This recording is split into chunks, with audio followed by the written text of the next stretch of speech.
A teenage immigrant came to the United States to realize her dream of becoming a doctor.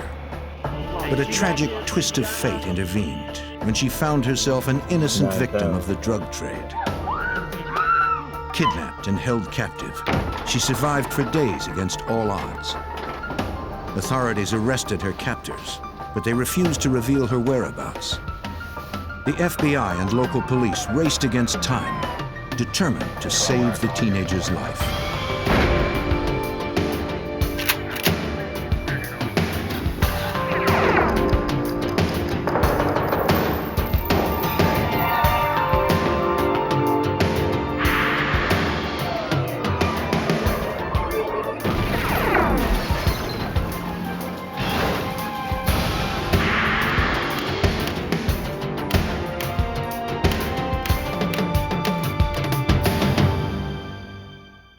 When a young woman was grabbed from her Texas home, the police raced to find her abductors. On the face of it, the kidnapping seemed like the random act of desperate men. I'm Jim Kallstrom, former head of the FBI's New York office. Before the FBI could find her, they first had to find a motive. Their investigation revealed a complex story of betrayal and revenge. At its center stood an innocent 16-year-old who found herself in the clutches of killers.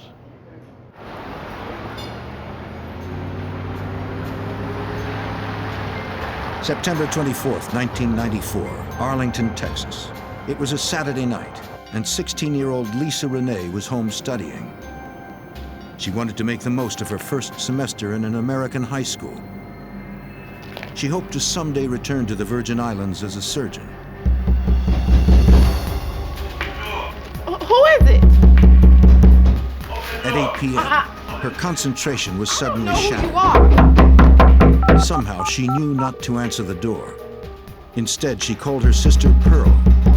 What do you want? Pearl told Lisa to call 911. She promised to come right home.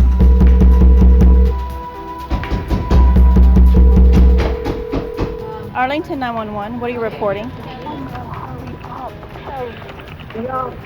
Who do they say that they're looking for? Lisa said men were trying to break into her house, men who claimed to be FBI agents. You have the wrong house. I'm sorry. Oh, they're the FBI. They're the FBI. They said that.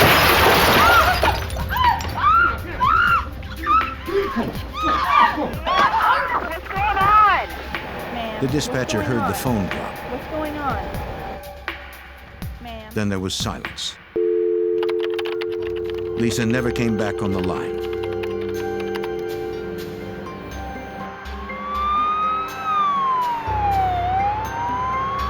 As Arlington, Texas police responded to the 911 call, Lisa disappeared into the night.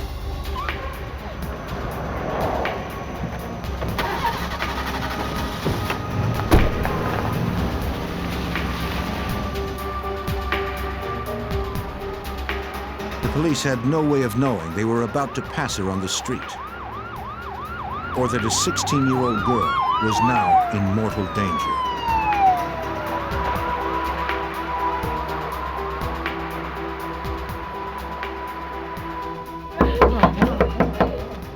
Police were on the scene with Lisa's sister Pearl when Detective John Stanton arrived. As a veteran of the Arlington police force, he would lead the investigation. From the initial 911 call, it sounded like a very serious kidnapping. It sounded to the 911 call takers that there was some foul play and some actual violence involved. The detective needed to know everything, and quickly. The early hours of a kidnapping case are crucial. Pearl told the officers all she knew. She was at work when her sister Lisa called to say some men were trying to break into the apartment. She told Lisa to call 911, then hurried home. But she was too late. She found the sliding glass door smashed and Lisa gone. For a 16-year-old to be physically dragged from a residence in Arlington is just, it's really kind of unspeakable. Okay, now whose room is this? Pearl told the detectives that her brothers, Neil and Stanfield, were also staying with her. They had been evicted from their own apartment for allegedly selling drugs. Pearl explained that her family was from the U.S. Virgin Islands. She and her brothers had come to America first. Lisa had joined them in time to start school. She was a straight-A student. Investigators processed the apartment, hoping to find a clue as to the abductors' identities. They found no prints far into the apartment. Perhaps the abductors were known to the family. The detective asked to talk to Pearl's brothers, but they were on their way back from a Houston music festival. The detective told Pearl to get them on the cell phone. They were 50 miles from the apartment when Detective Stanton reached them. I understand what you're saying. When I spoke to the brothers, I spoke with Stanfield initially. Stanfield told me that they don't know of anyone who would have wanted to abduct their sister. They owed no one money, that this was not about any sort of drug business. They weren't involved in anything involving drugs. All right. As much as Pearl Renée tried to help, the detective believed her brothers had the answers he was looking for. But without their help, he would have to identify Lisa's captors the hard way. As precious minutes slipped by, forensic technicians combed the apartment for additional clues. They collected glass from the broken sliding door and hair and fiber samples. Also got books. They dusted for fingerprints, only to conclude that the kidnappers had worn gloves. Even this small detail worried detectives. It suggested Lisa Renée was in the hands of experienced criminals. If Detective Stanton ever hoped to find Lisa alive, he knew he needed all the help he could get. You have to use the resources available to you, and that includes additional manpower, the use of the FBI. You have to use everything that you have as a resource. Special agents from the FBI's Fort Worth resident agency joined detectives at the scene. Special Agent Kenneth Bersano was concerned that the kidnappers had identified themselves as FBI agents. As it turned out, there was no FBI agent there on the scene or any other joint investigation ongoing in that neighborhood. Neighbors reported seeing 4 young African-American men hanging around the apartment complex prior to the abduction. They were wearing camouflage clothing and driving a champagne-colored Cadillac. The atmosphere at the crime scene was tense. Lisa Renée's sister was very distraught that she wasn't there for her sister, and also residents in the complex were disturbed that a young lady could be abducted from an apartment complex so readily. The fact that Lisa Renée was a minor and that her abductors had impersonated federal agents gave the FBI jurisdiction over the case. They would work in conjunction with local law enforcement.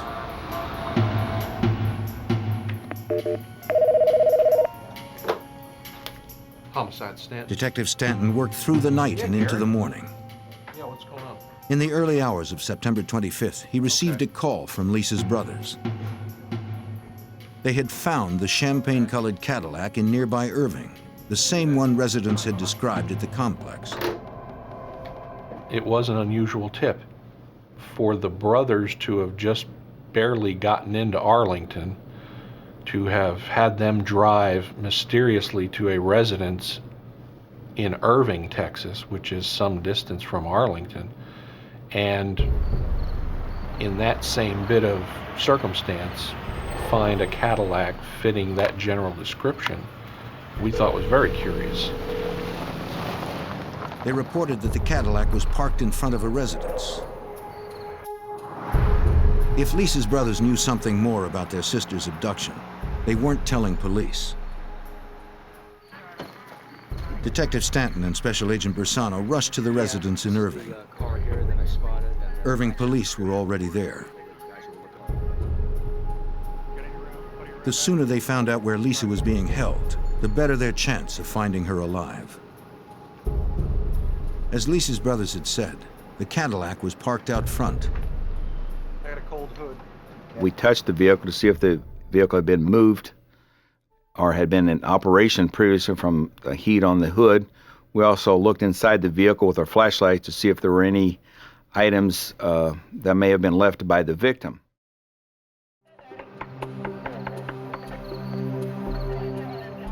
A woman answered the door. We explained why we were there, that we were from the Arlington Police Department, from the FBI. We would like to talk to her about the abduction of a young 16-year-old girl.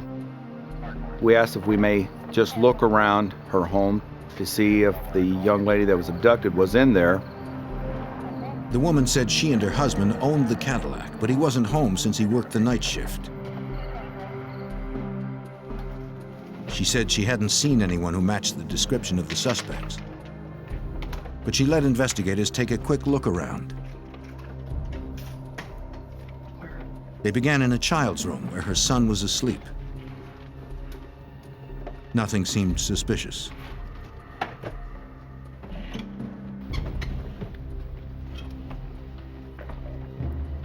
In another room, they awakened a woman sleeping in a double bed.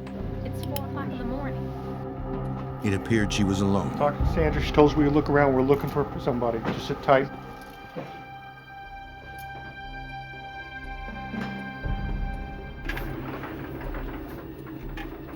In the hallway, investigators noticed stairs to an attic.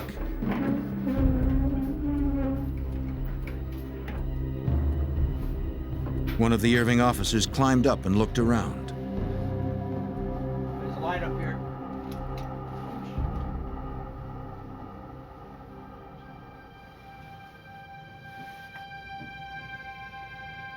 He checked amidst the boxes and other items, but saw no one there. I don't see anything up here. We didn't have a real just cause to do an intensive search of the residence. We searched for, obviously, any sign that someone had been kidnapped, in places where someone could secrete a human body, just to be on the safe side.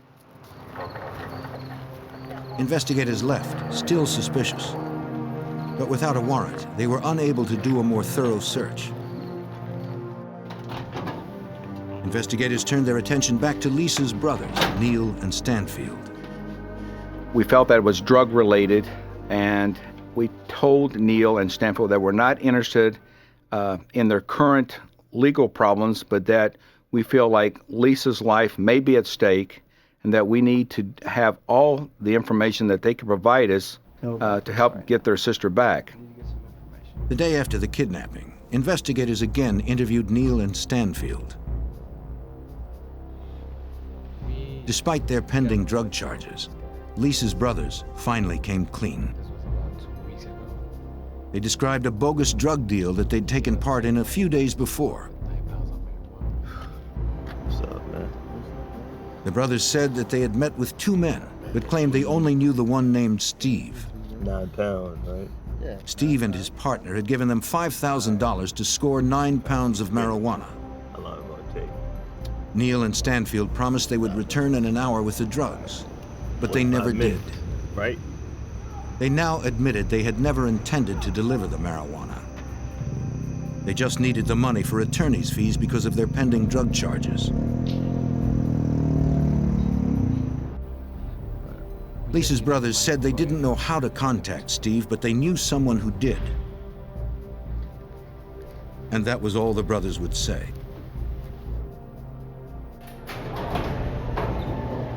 The man who knew Steve was an inmate serving an 8-year sentence at the Tarrant County Jail.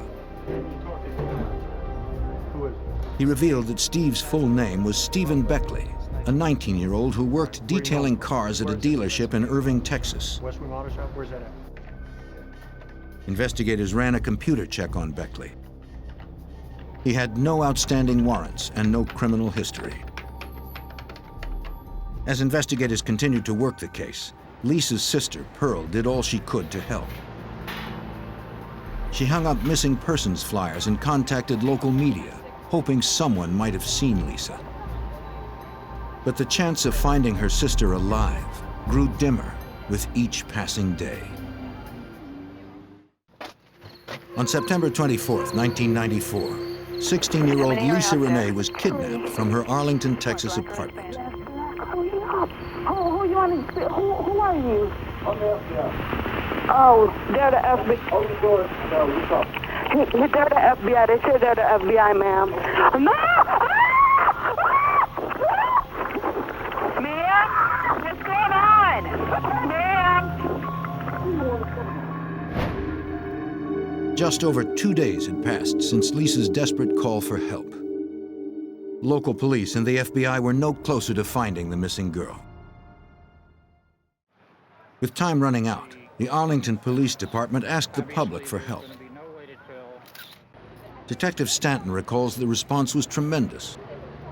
It was truly something that brought out the public and the public's fears about being abducted out of your own residence. It's sort of something that you're not expecting in a community like Arlington. It's not something that's ordinary. This doesn't happen here, I would say, ever in a town like ours. On September 27th, the Arlington police detective received an unexpected visitor. He was the owner of the Irving, Texas home that police had searched in connection with the champagne-colored Cadillac. He was at work during the search, but had since heard the news of Lisa's disappearance and believed he had information that might be helpful. He said that the day before the kidnapping, he threw a barbecue since his wife's brothers were staying with him for a few days.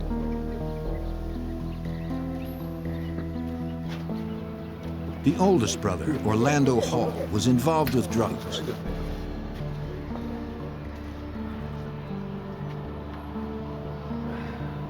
His younger brother, Demetrius Hall, shared the same interest. Their friend, Stephen Beckley, joined them.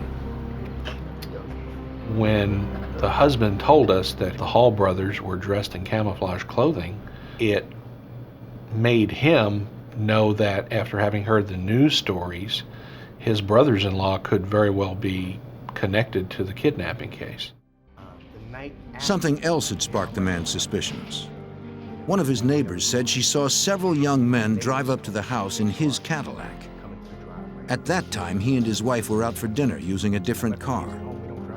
But the Cadillac's keys were kept in the hall, so it was possible his wife's brothers had borrowed it. The man said he'd never trusted the Hall brothers. Come here, you. Both had served time in Arkansas on drug charges. Come here, son. Come here. Come here. And by visiting their sister in Irving, Texas, they were in violation of their parole. No, you ain't right. Put it out. Whatever's right. The man sensed they were up to something new, but didn't know what. He added that the Hall brothers were no longer staying at his house. On the night of the kidnapping, only Orlando had slept in the house, but he flew back to Arkansas early the next morning, planning to stay with friends in the town of El Dorado. The detective suspected Orlando had probably joined the others there. He contacted the El Dorado, Arkansas police.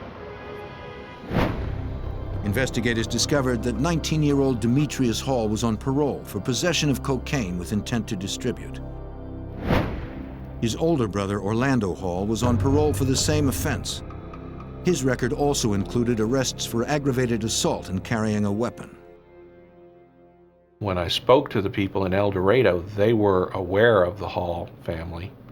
In fact, they were providing to me information about the Hall brothers before I could even give them the information about the Hall brothers. They were well known to law enforcement in the community. Later that day, investigators obtained a warrant to more thoroughly search the Irving, Texas home where the Hall brothers had been staying. They scoured the house for hair, fibers, blood, fingerprints, and anything else that might be connected to the crime.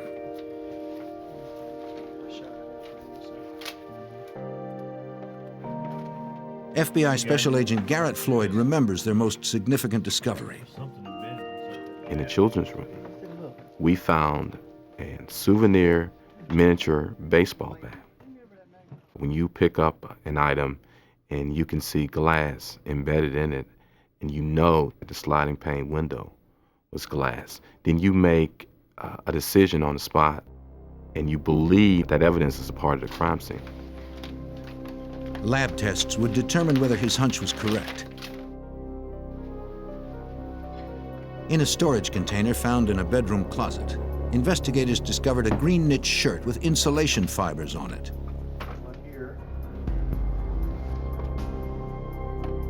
They bagged it for further analysis.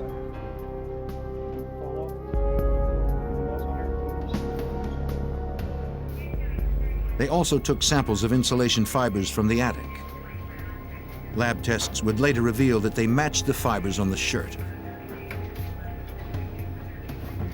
A pair of camouflage pants was also found in the attic.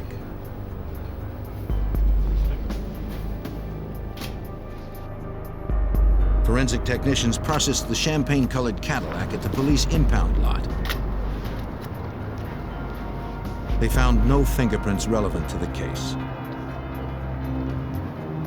They did discover a few small glass fragments inside the car, possibly from Lisa's sliding glass door. They sent the fragments to the lab for analysis. As they waited for the results, agents obtained arrest warrants for the Hall brothers and their friend Stephen Beckley, since they already had enough to establish probable cause. But they still hadn't found Lisa Renée. Agent Floyd continued to work around the clock, knowing that with each hour, they were less likely to find her alive.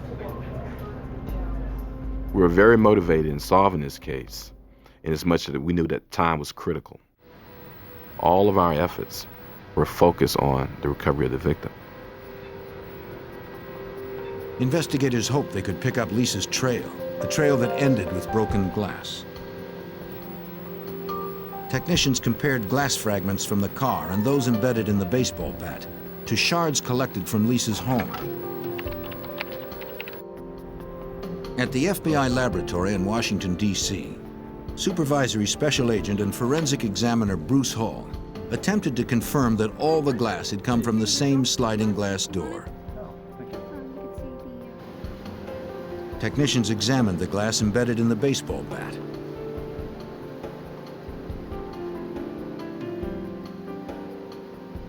They tested the composition of the glass.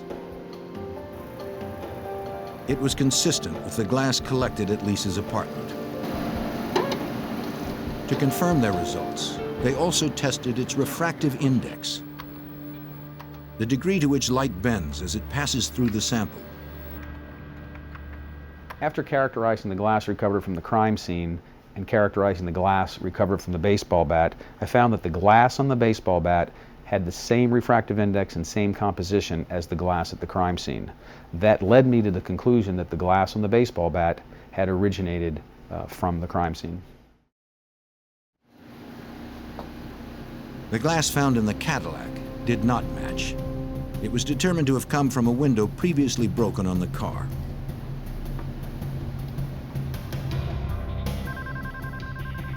At the request of the FBI and Arlington, Texas police, El Dorado, Arkansas detectives tracked down the fugitives.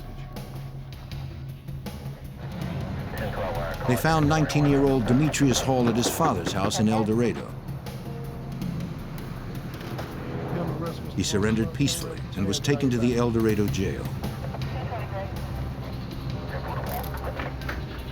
But he refused to say anything about Lisa's whereabouts. The search of the house revealed nothing. What investigators still didn't know was where Lisa was and whether she was dead or alive. 4.5 days after 16-year-old Lisa Renée was kidnapped from her sister's apartment in Arlington, Texas, investigators had tracked her abductors to El Dorado, Arkansas. One of the 3 suspects, Demetrius Hall, was in custody. Investigators continued to search for his older brother, Orlando, and a third man named Stephen Beckley.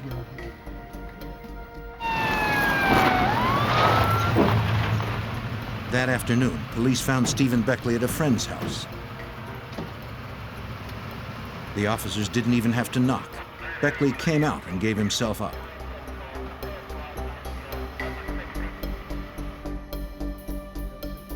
FBI agents and detectives from Arlington flew to El Dorado to interview the suspects. Stephen Beckley was initially uncooperative. He refused to say where Lisa Renée was or whether she was still alive. I'm losing my patience with you right now. Special Agent Garrett Floyd refused to give up. Mr. Beckley advised that he did not know a whole lot of information concerning what was going on. After about an hour of talking to him, he looked at me and we developed somewhat of a relationship and we started to talk. Beckley said that he and his friends had called in a fourth man named Bruce Webster to help them exact their revenge on Lisa Renée's brothers. Webster was a convicted felon and had a violent reputation as a hitman. Their plan was to douse Lisa Renée's brothers in gasoline and ignite it if they didn't turn over the drugs or the money as they had promised.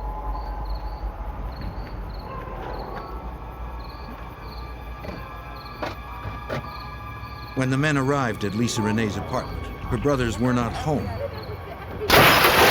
Unwilling to leave empty-handed, they kidnapped her instead. Beckley said that he and the other three took Lisa to the house in Irving, Texas, where Demetrius and Orlando were staying. He transferred the teenage girl from the Cadillac to Beckley's Ford Escort. Get off the car. Stephen Beckley, Bruce Webster, and 19-year-old Demetrius Hall drove her to Arkansas. Orlando Hall stayed behind and hid in his sister's attic. Detective Stanton was frustrated. Police had been within a few feet of Orlando Hall and missed him. It wasn't until later that we learned, after we had taken some people into custody, that Orlando had been indeed hiding in the attic insulation while we were downstairs talking to the lady of the house. Beckley said that during the 4-hour drive to Arkansas, he and the other two had taken turns raping Lisa Renée. When they arrived in Arkansas that night, Webster booked a motel room in Pine Bluff.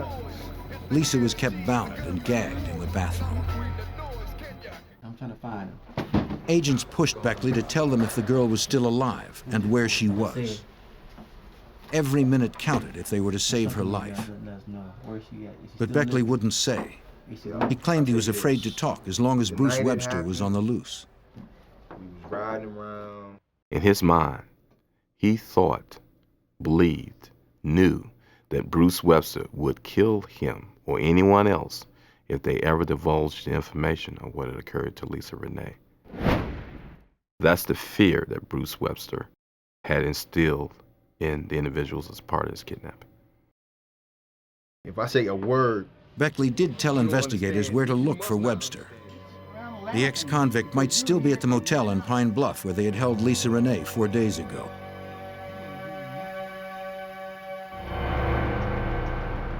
Investigators headed to the motel to confront a man Beckley had described as a violent hitman. Pine Bluff was 90 miles from El Dorado. Agents spoke with the manager to confirm Beckley's story. They hoped they would find Webster there, as well as Lisa Renée.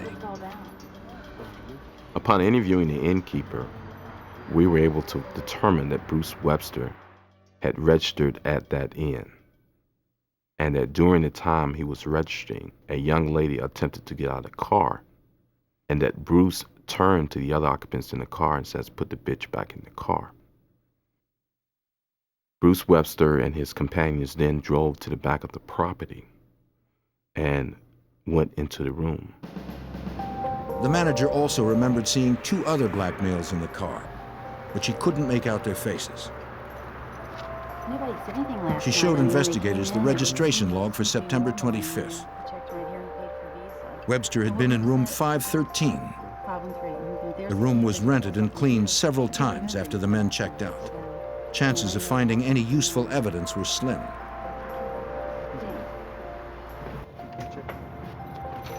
An FBI emergency response team was called in. The agent and detective continued to interview Beckley. They asked him for details of what went on in the room, hoping he would break down and tell them where Lisa was now. Once we got Mr. Beckley to this Pine Bluff Motel, the urgency was there in that we thought that she was still alive because Mr. Beckley assured us the last time he saw her, she was alive and she was at this inn. Okay. Beckley told police that the men had raped Lisa repeatedly in the bathroom. Otherwise, they had kept her hooded with a paper bag over her head. During their second night at the motel, the kidnappers were nearly discovered. A security guard knocked at the door.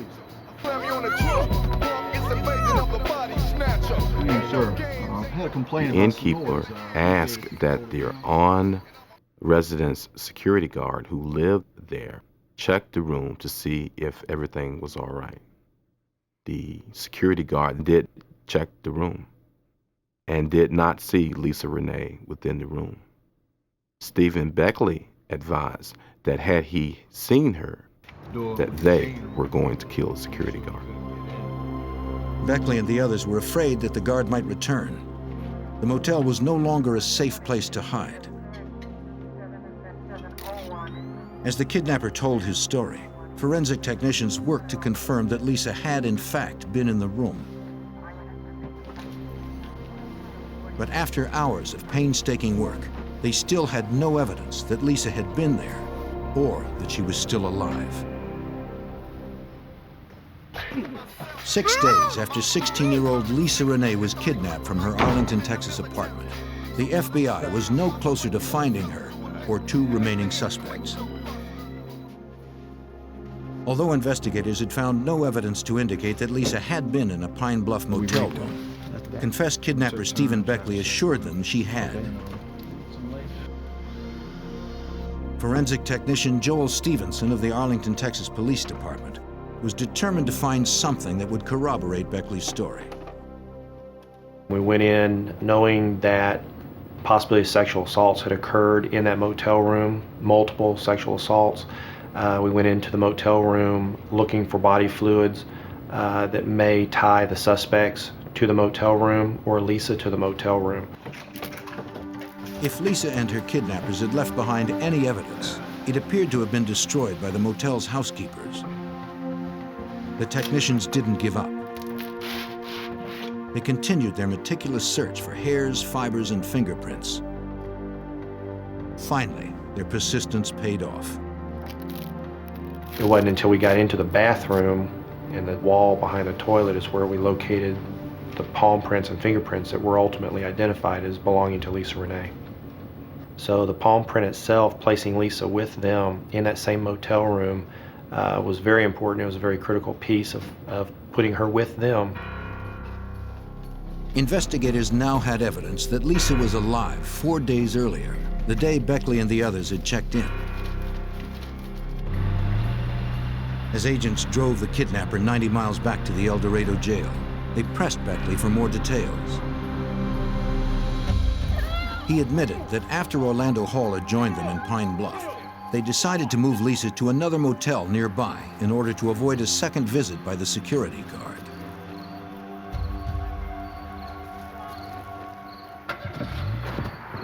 After a couple of days in that motel, the men grew increasingly concerned about getting caught. They came up with a plan to dispose of the girl. Demetrius Hall stayed behind to wipe the room clean, while the other three loaded her into Webster's car and headed for a rural area. Beckley told investigators that Bruce Webster and Orlando Hall had dug a grave in a nature preserve near the motel. They took Lisa there to kill her. But in the dark, overgrown park, the three men couldn't find the burial site.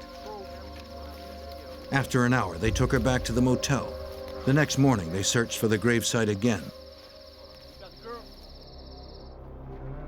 While forensic technicians scoured the second motel room for clues, investigators pressured Beckley to tell them what happened next. Special Agent Garrett Floyd recalls that Beckley refused, still afraid that Webster might seek retribution. We were pressed for time because the clock was still ticking. We were hoping against hope that she was still alive. And so with this in mind, agents as well as police officers who had not slept in 2 or 3 days were up searching, looking, hoping that she was still alive. Then, investigators got the call they'd been hoping for.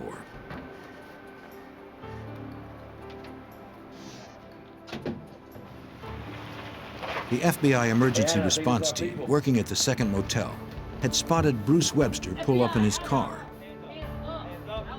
The suspected kidnapper had returned to the motel with a young woman, but she was not Lisa Renée.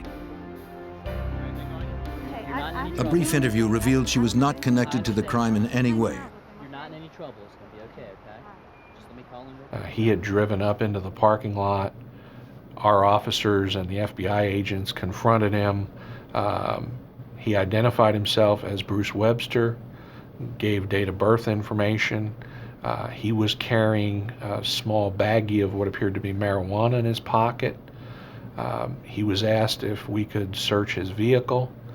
He allowed the officers to search his vehicle that he'd driven up in. Inside the vehicle, agents found 2 handguns. They charged Webster with possession of the guns and the marijuana and took him to the Garland County Jail in Hot Springs, Arkansas. The car was processed for other evidence. They found no trace of the missing girl. And when they radioed us and told us he was in custody, we, myself, and Detective Ford went back and interviewed Bruce Webster. He stated that he didn't know anything. He hadn't done anything wrong. He was simply coming back to his motel room. As Agent Floyd continued to pressure Webster for answers, the last of the fugitives, Orlando Hall, turned himself in. Orlando Hall had apparently seen the news that these arrests had been made, found out, of course, that his brother had been taken into custody. He surrendered to the Pine Bluff Police Department. With all 4 suspects now in custody, agents hoped that one of them would reveal where investigators could find Lisa Renée. The interview with Bruce Webster, the man who had been hired to do the killing, continued into the night, but he said little. Agent Floyd believed Webster had the answers they were looking for. Basically, the only information Mr. Webster provided was his name, the fact that he hadn't done anything, and the fact that he wanted to go to sleep. To him, it was nothing. She was nothing. Agents' hope of finding Lisa alive was fading. They needed to get one of the suspects to talk, and they needed to do it fast.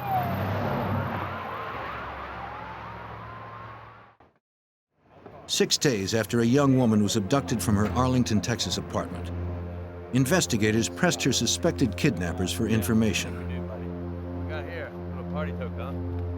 Until now, alleged hitman Bruce Webster had stonewalled investigators.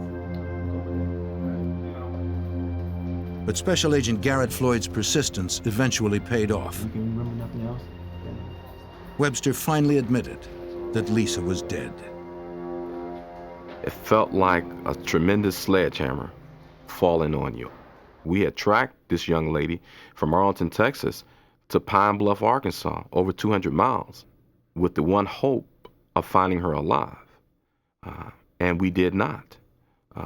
It was as if all of the wind and all of the energy had gone out of us. Webster picked up the story where his accomplice Stephen Beckley left off. When they returned to the park with Lisa, they located the grave they had dug the day before.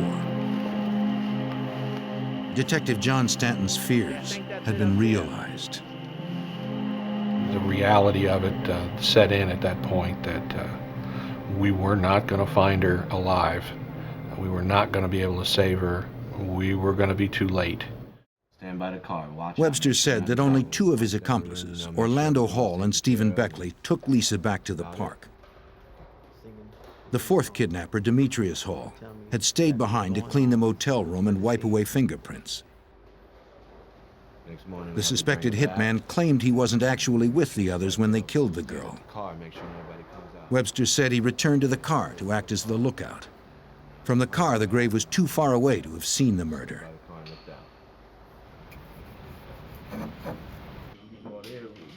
Now that Webster was safely in custody, the agents decided to see if Beckley would corroborate his story. Agent Floyd felt that Beckley knew far more than he had said. And he looked at me and he said, "You know I didn't tell you everything. You know I've lied." And I said, "Yes, I know you did not tell me everything. You didn't lie, but you didn't tell me everything." And he said, "You're right." So then Stephen Beckley started crying. And Stephen Beckley told me she was dead, that she was buried in these woods, and that we needed to go get her. And I said, "We will go get her. Let's get your story on paper, and we will go and find her." Crazy, man. He's a hitman. Beckley said that despite Bruce Webster's story, the hitman had indeed been involved in the killing. He told us a story that the grave was 6 foot deep, and that when she went to the grave, when she, Bruce Webster, Orlando Hall, and he, Stephen Beckley, arrived at the grave, that she saw the grave, and that she started to run in the effort to get away.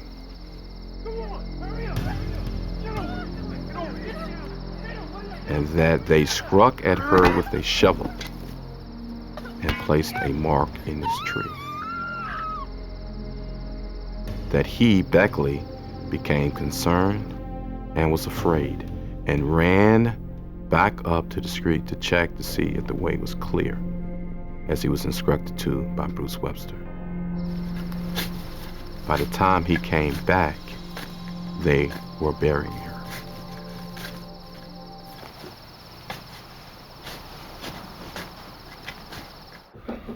What you asked for? Beckley told investigators that the men then met Demetrius back at the motel, showered, and left. They gave their dirty clothes to Webster, who burned them in the park, along with Lisa's blood-stained outfit. Webster stayed in Pine Bluff with Orlando Hall, while the other two returned to El Dorado.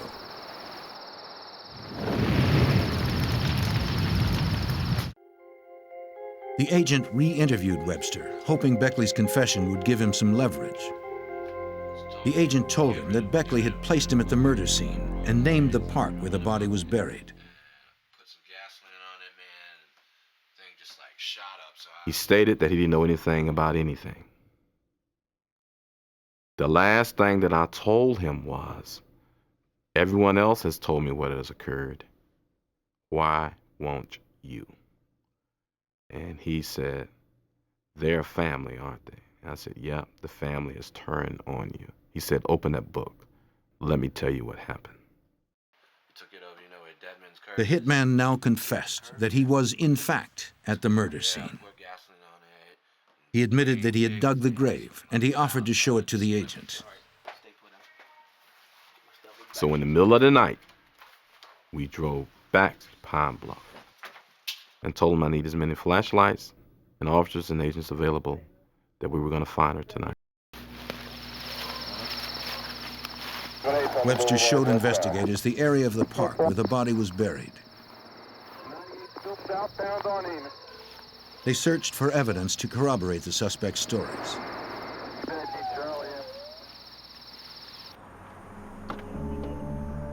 By morning, they found the gravesite. They began to process the area and exhume the body.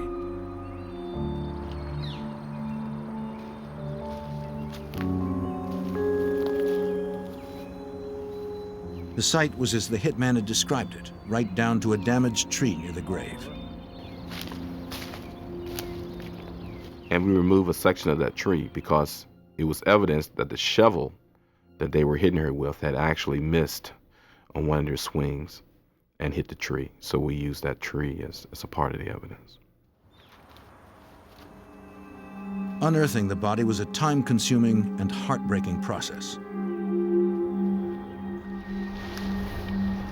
Besides digging, investigators sifted through leaves and dirt, searching for anything that might help tie the suspects to the crime.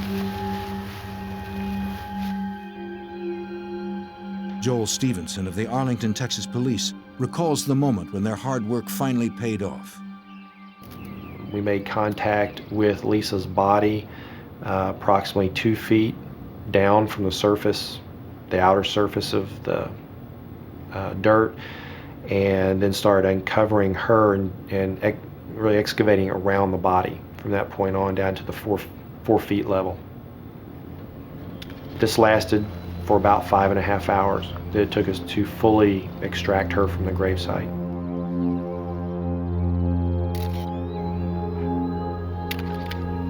When they reached the dead woman's body, it was an emotional moment for investigators who wanted so desperately to save Lisa Renée.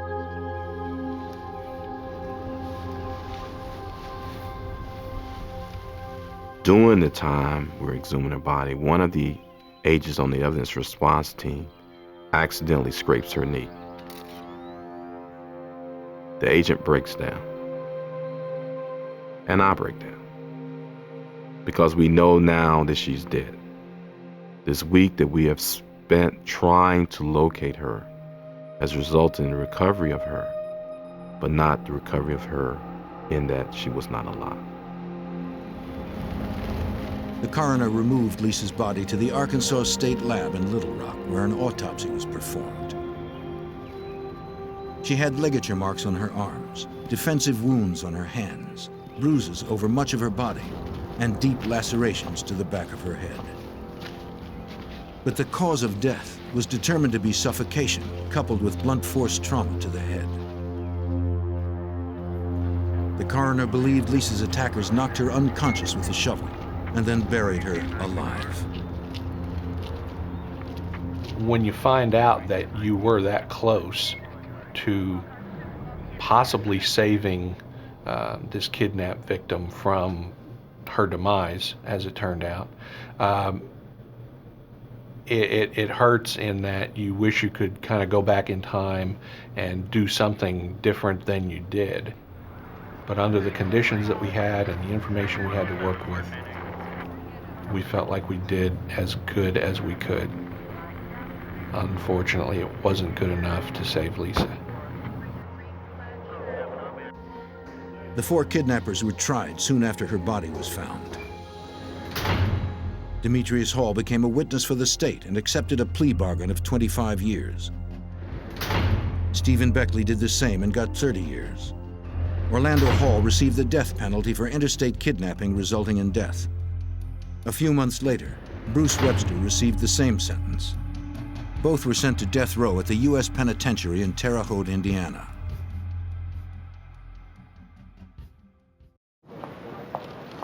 The trials were little consolation to Lisa's sister Pearl, who could barely absorb the fact that the bright teenager would never realize her dream of becoming a surgeon. I thought I'd feel better, but I really don't. Because, it's not going to bring her back. The only thing that's going to make it better is Lisa was here today, and she's not coming back. For Arlington Police Detective John Stanton, Lisa Renée's murder had disturbing implications. It just solidified the fact that things can happen to people who are completely and totally unrelated to criminal activities. No one is exempt from the possibility that, for no real reason of their own, they get put in a position where their life is in jeopardy. And Lisa Renée is a prime example of someone that, in the years that I've been doing this, she is actually probably the most innocent victim that I've ever worked a case on. And it's something that we'd all need to remember, that even if you're an innocent victim, you can still be a victim. For Special Agent Garrett Floyd and investigators alike, the case was personal. I have a daughter who's approximately the same age as Lisa Renée. And to believe that someone could take a child, a young lady, and do the things that they did to her and then kill her without any respect for life takes that father image in me to a different level. because we love our children. And we know that we will have to take care and keep them out of harm's way. And on a Saturday night, if my daughter's doing homework and I happen to run to the store, they could break in my house and take my daughter and do the same thing.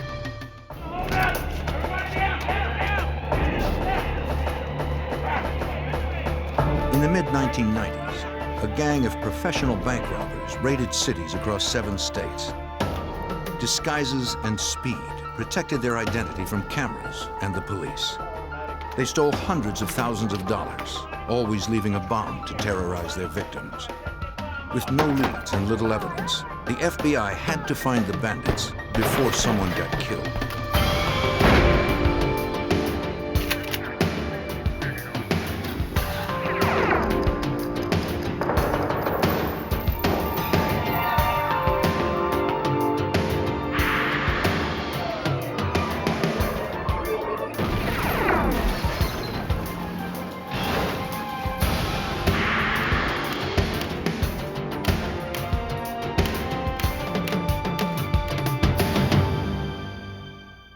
Across the Midwest, a band of armed robbers struck banks at the rate of nearly 1 per month. They attacked with lightning precision and lethal force. They were in and out in 5 minutes. I'm Jim Kallstrom, former head of the FBI's New York office. The stakes were raised when the FBI discovered the robbers had an agenda beyond personal wealth. To stop these violent extremists, the FBI need to capture their terrorist leaders.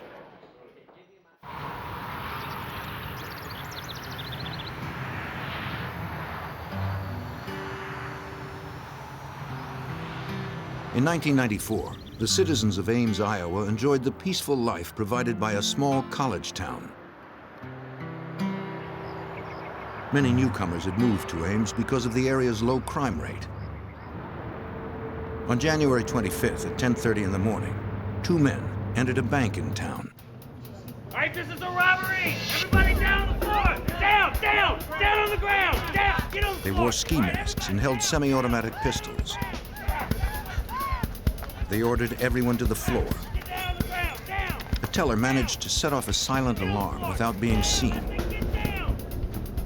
The FBI office in nearby Des Moines was alerted to the robbery in progress. The agency had primary investigative jurisdiction in crimes involving federally insured money. Agents immediately responded, but they were 30 miles away from the bank.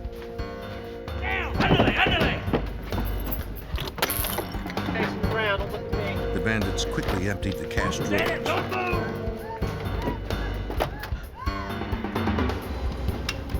Don't look at me, face the ground. One of them pulled out what appeared to be a bomb. He warned that no one should move for 5 minutes or it would explode.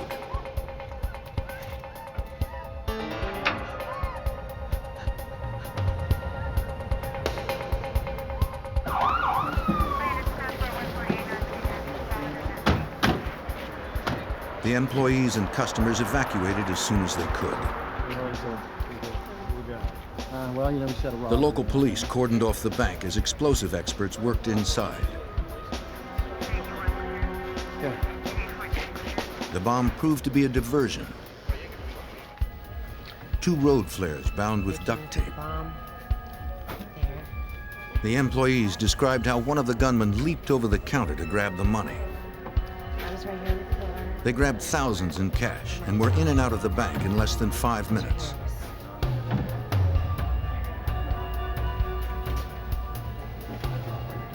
Agents interviewed the witnesses. So did you guys want to add anything else? They said the gunmen sometimes used Spanish when talking to each other. The security camera provided photographs of the robbery.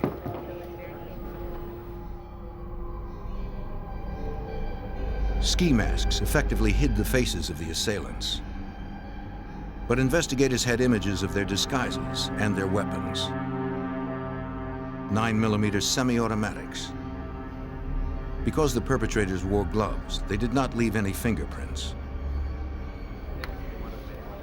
Detectives used electrostatic tape to recover a footprint from the counter.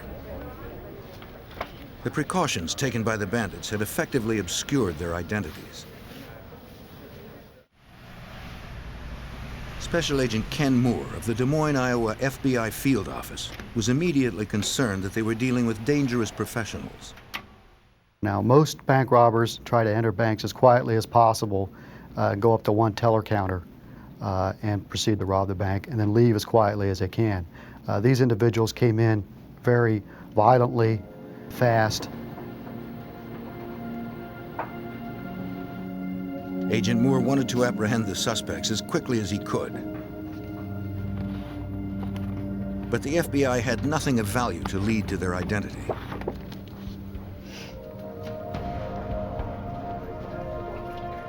Several weeks later, a communique came into the Des Moines office. It alerted area FBI of a February 15th bank robbery in Davenport, Iowa. Agents contacted the Davenport office to see if the incident might be related. Hello? Yes, well, I think we're working on The agent described two gunmen wearing ski masks and black overcoats that had invaded a Davenport bank. The thieves used the same Spanish phrases as the Des Moines bandits. They also hopped over the counter to empty the cash drawers. There was one significant difference. This time, the bandits left a real explosive, a pipe bomb instead of a fake. Fortunately, the detonator was missing. Disarming it had slowed down the investigation. What that device does is it requires more manpower that could be out conducting an active investigation. Instead, they're at the bank making sure things are safe. Investigators believed that the similarities between the incidents were more than coincidental. After the Davenport bank robbery, we realized that the same individuals were responsible for both bank robberies. This was our first connection to possible serial bank robbers. Okay. See you later. Have a good night. In the next 4 months, Cincinnati, Green Bay, and Kansas City suffered similar crimes. There appeared to be a pattern of their robberies. There appeared to be two regions where they were robbing banks, the Midwest region as well as the Ohio region. We were trying to logically connect those two regions and why banks were being robbed that way. The robberies occurred between 10 and 11 in the morning when banks were less populated. Each time, the bandits were out in less than 5 minutes, always leaving an inert bomb as they fled.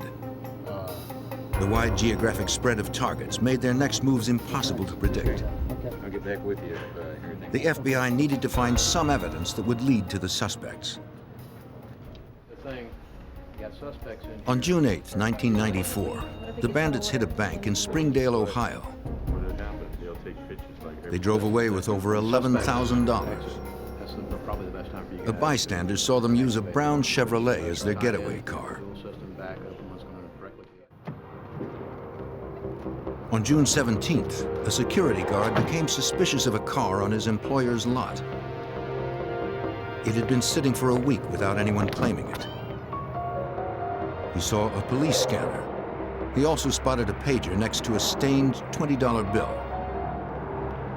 A Springdale officer came out to check the car. He began a search to ascertain the vehicle's ownership. He made an effort to force open the glove compartment.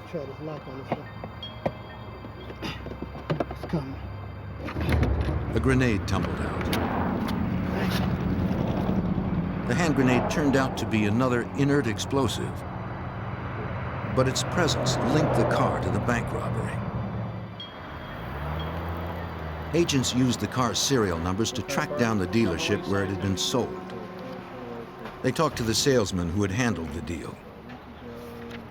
The sale had been made less than 2 weeks earlier, but he couldn't give a description of the buyer. The dead ends left investigators feeling the pressure. We were becoming frustrated because the escalation of violence seemed to have been increasing. They were more brazen, were brandishing firearms, scaring bank employees. They were scaring customers, leaving behind booby traps. So we were very frustrated and we were concerned. On December 27th, the bandits finished 1994 with their 12th robbery in as many months. They hit a bank outside St. Louis. This time, there were 4 gunmen. Now we were concerned over possible takeovers of banks, possible entry into the bank vault. With 4 people, there's a lot more they can do. Bystanders at the St. Louis robbery saw the bandits put on their ski masks before entering the building. A teller got a glimpse of one of them inside the bank. These witnesses helped FBI artists make composite sketches of the suspects. The FBI distributed the drawings to other agencies and the media. It was slightly curved. They hoped it might bring someone forward who might know something more.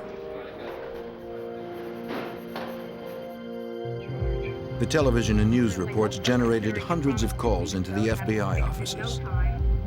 Agents followed up on all credible tips, but none provided any lead value. The assailants communicated with the media as well. They sent letters and cartoons to newspapers. The correspondents ridiculed federal agents and their attempts to catch them. In one letter, the gang dubbed themselves the Midwestern Bank Bandits.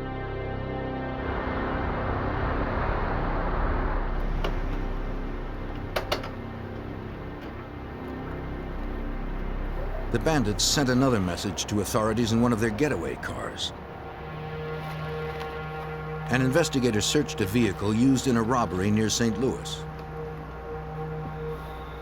On the front seat, the gang had left a newspaper clipping about Timothy McVeigh, the Oklahoma City bomber. In less than 2 years, the bandits had hit at least 15 banks across the Midwest. By the end of August 1995, agents from 7 states and FBI headquarters gathered in Louisville, Kentucky.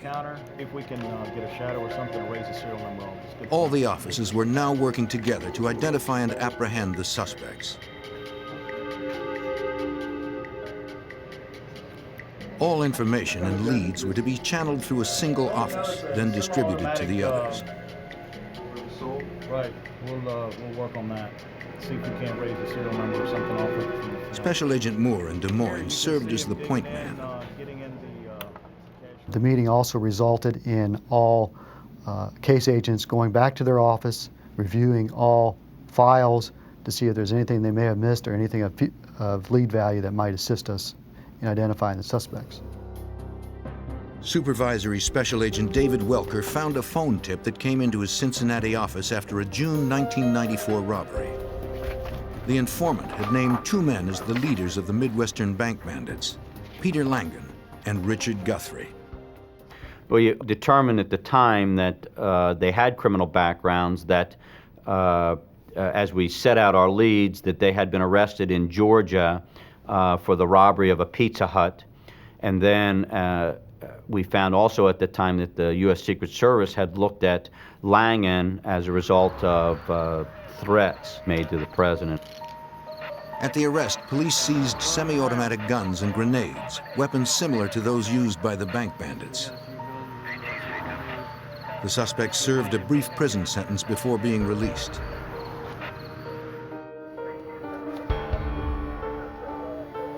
Agent Welker was able to pull their mugshots.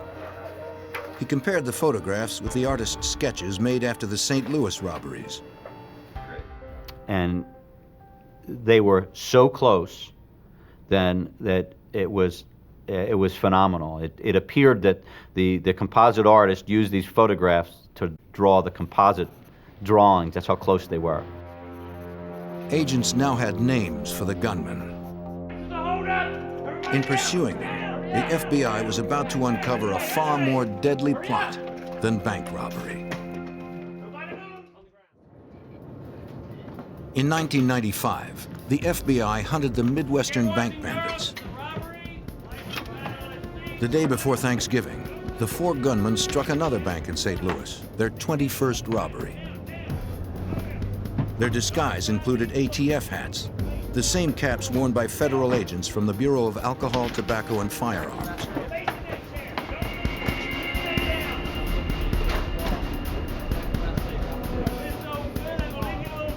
They also left their signature pipe bomb.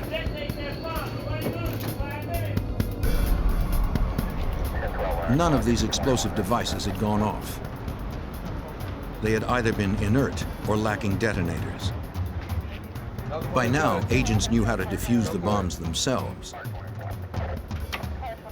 They weren't going to let the ruse slow the investigation down anymore.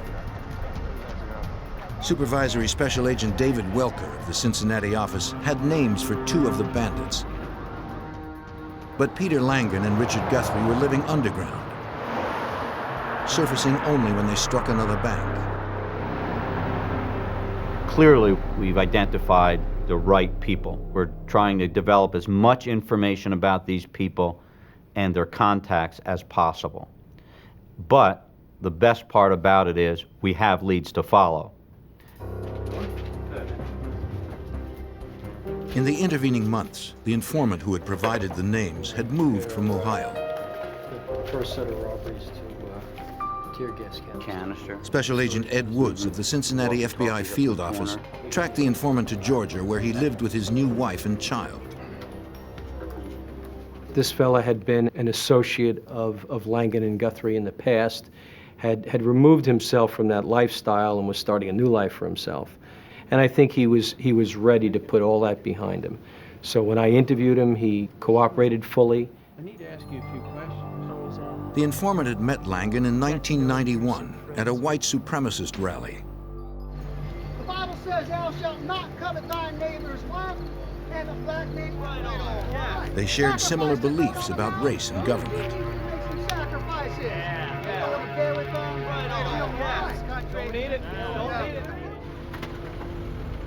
A year later, Langan proclaimed his intention to form the Aryan Republican Army. It was going to start a revolution against Washington and its federal agencies like the FBI and ATF. It's your tax money they're taking. Langan had been inspired by the Order, an established terrorist group. I mean, you know what I'm saying? You're breaking your back. You know what I'm saying? The Order had financed their racist agenda by robbing $4 million from banks and armored cars. Hey, how's it going? That evening, Langan introduced Guthrie as his compatriot. Explain all about that. Yeah, definitely. 2 months before the first bank robbery, they asked the informant to become a member of the Aryan Army. Well, I've got some stuff here. I think that He declined to join the new gang. we can certainly use some of it. Yeah. Here. Okay. But he did agree to pitch in. What we got from this cooperating witness was the scope of their activities, the surgical planning for their bank robbery activities, the fact that now we learned for the first time that their activities aren't just bank robbery and criminal matters. It relates to white supremacy. The informant helped Langan case the bank in Springdale, Ohio.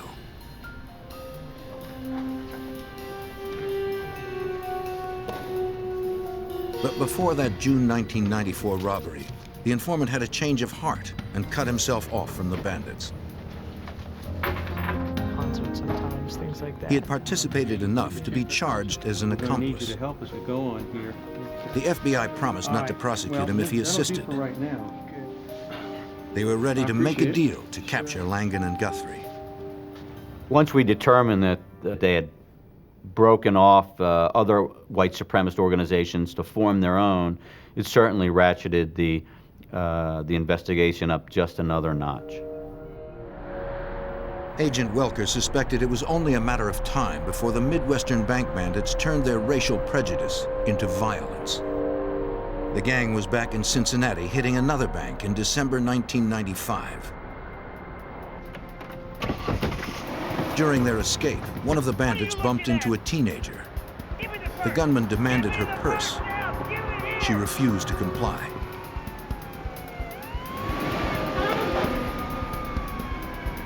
Only the sound of approaching sirens prevented the young woman from being seriously hurt. Betting that the bandits were still in the area, Agent Welker brought the informant to Cincinnati.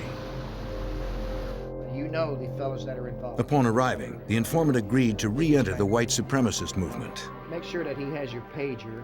Agents instructed him to page the FBI when he made contact with the suspects. So, say what you But investigators became frustrated when more than a week passed without any results. Since he's been here for a week and a half and has provided no information at all and has arranged no meeting, has virtually done nothing, I was more than skeptical as to what this cooperating witness could do for us. And I was prepared to send him home because of my disbelief at the time. At 2:30 in the morning of January 17th, 1996, the informant paged the FBI. The call roused investigators from sleep to a secret meeting. The informant claimed to have found Guthrie.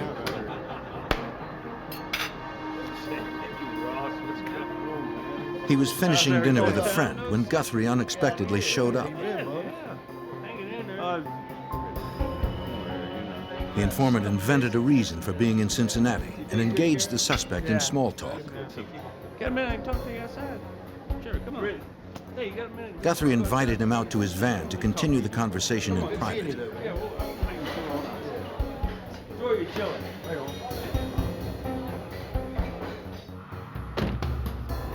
While they sat in the parking lot, the suspect asked his old friend to reconsider joining the gang. Some serious stuff here, isn't it?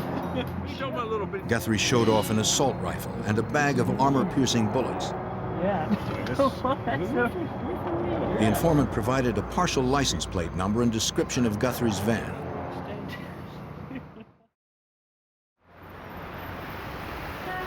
Agents still doubted his credibility. So I had Agent Woods arrange to have the cooperating witness in the FBI office at 4 o'clock on Sunday afternoon. I didn't want him to know why he was there. I just wanted him to be there. And then I arranged for my division's polygraph examiner to be there, and I wanted the polygraph of him. I wanted to make sure that what he was telling us was true. The informant agreed to take a lie detector test. I think he's lying. You think he's lying? It's all over the place. Give him a chance and he didn't tell The examiner determined that the young man had been deceptive in his answers during the test. I'm telling the truth. Listen. The piece of paper there, this polygraph doesn't lie. Listen, He insisted he was telling the I truth. can make a quick phone call. Please, let me make one phone call. What's that? I can prove it. I can give you prove it. one more phone chance. call. Yes, One come on. phone call. Make it a good one. To prove it, he placed a call to the friend with whom he had had dinner. Hey, what's going on, man? Good, man. Yeah. The speakerphone allowed the agents to hear everything. Hey, what happened with you and Guthrie, man? He took you out in the van. Yeah, Guthrie wants you in, man. Yeah. Without prompting, the Yeah, friend we did. We immediately spent some asked time about his together. time with Guthrie. So now we had to make a decision, and the decision is, do we believe the polygraph or do we believe the phone call? I think at the time, I think the decision we made was the right one. That is, we have to believe the phone call. It was an unprovoked response by the friend. The informant arranged to meet Guthrie on Monday at their mutual friend's apartment. FBI agents assembled an arrest team. They staked out the location, ready to capture the suspect when he arrived.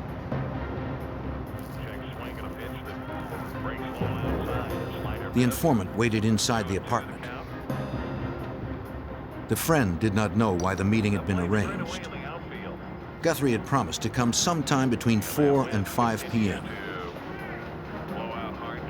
5 o'clock came and went without the white supremacist arriving. The informant knew that more than his credibility was at stake. So was his cooperation agreement. If the FBI believed he had deceived them, they would turn him over to prosecutors for bank robbery. At 5:20, there was still no sign of Guthrie. It looked like the suspect would not show up. Outside, the arrest team grew impatient.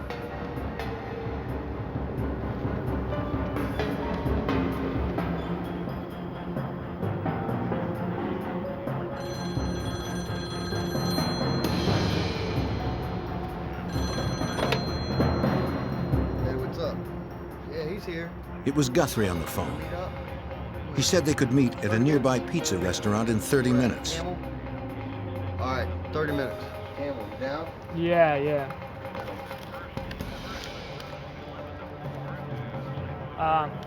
The informant needed to get word to the arrest team. He told his buddy he was going out for cigarettes.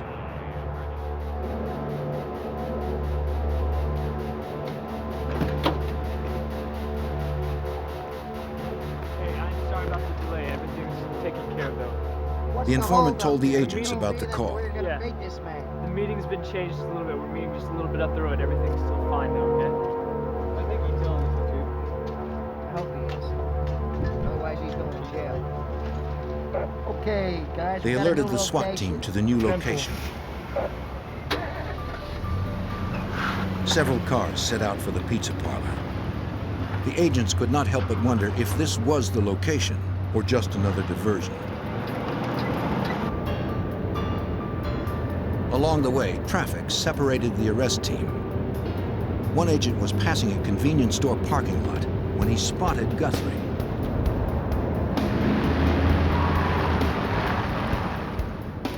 He turned around and radioed to the others that the suspect had been sighted. Guthrie got into his van and started driving.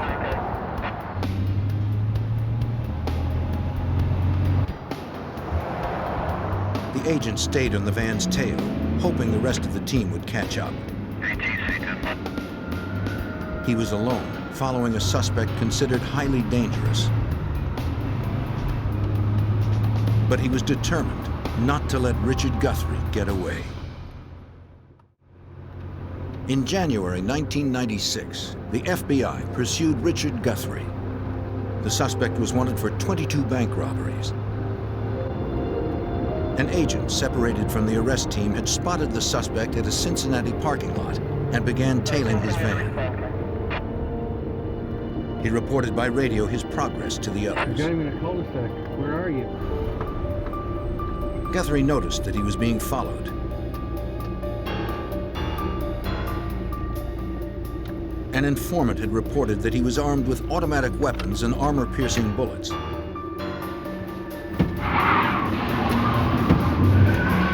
The suspect tried to lose his tail.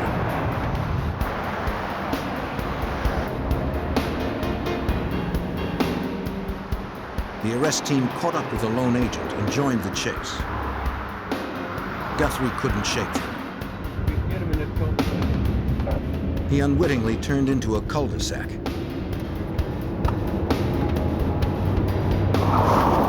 Trapped, he abandoned his van. Agent Ed Wood sprinted right behind. He caught up to the gunman. It was almost as if it was in slow motion where like you could almost read his mind, what he's thinking. He's thinking, I believe, is this it? Is this the last standoff of this white supremacist? And quite frankly, what I expected him to do was to turn and start firing. Guthrie came to a riverbank. He had no escape. Agents boxed him in. I've been in law enforcement for over 20 years, and I've never seen a look on a face like Guthrie's at that time. And Guthrie, as he was looking at us, he was deciding whether he wanted to die right then. He was deciding whether he wanted to pull a gun and take on everybody who was standing there.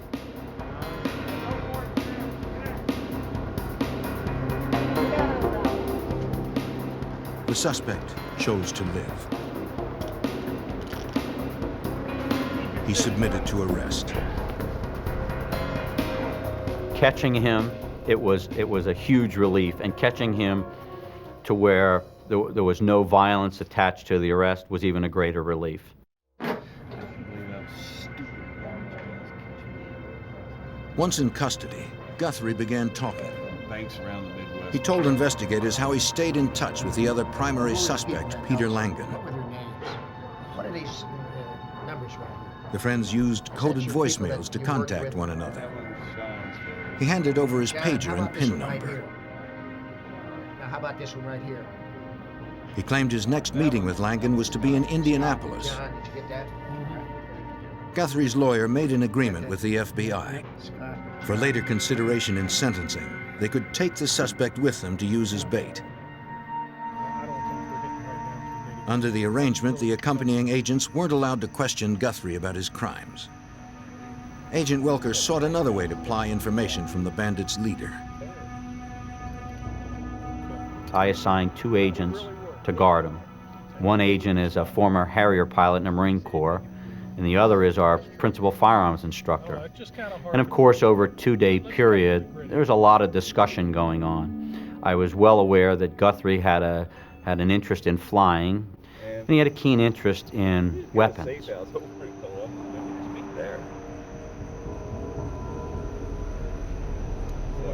During the trip, the agents engaged Guthrie in long conversations about common interests.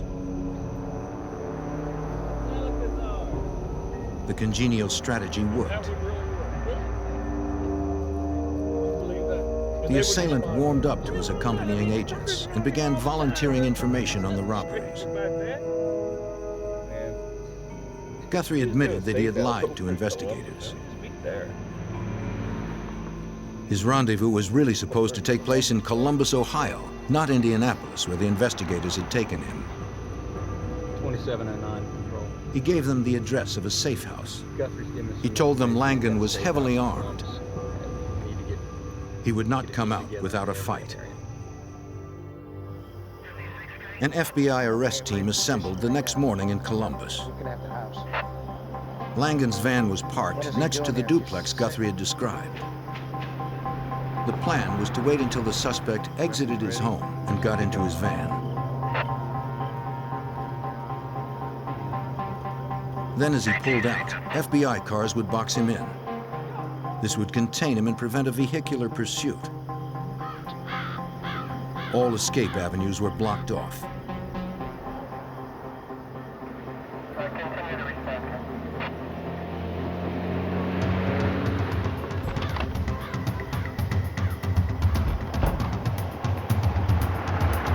At 9:30 a.m., Langan left the duplex carrying a canvas bag. Agents suspected this held an assault weapon.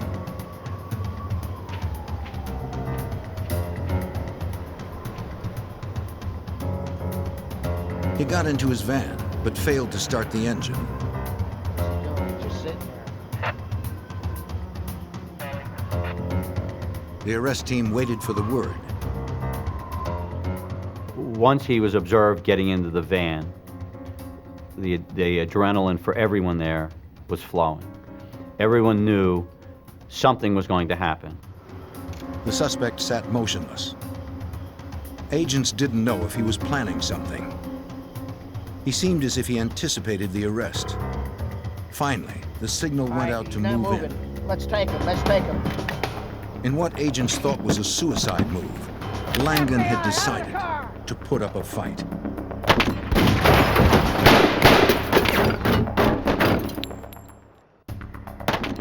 On January 18, 1996, the suspected leader of 22 bank robberies decided to shoot it out with an FBI SWAT team.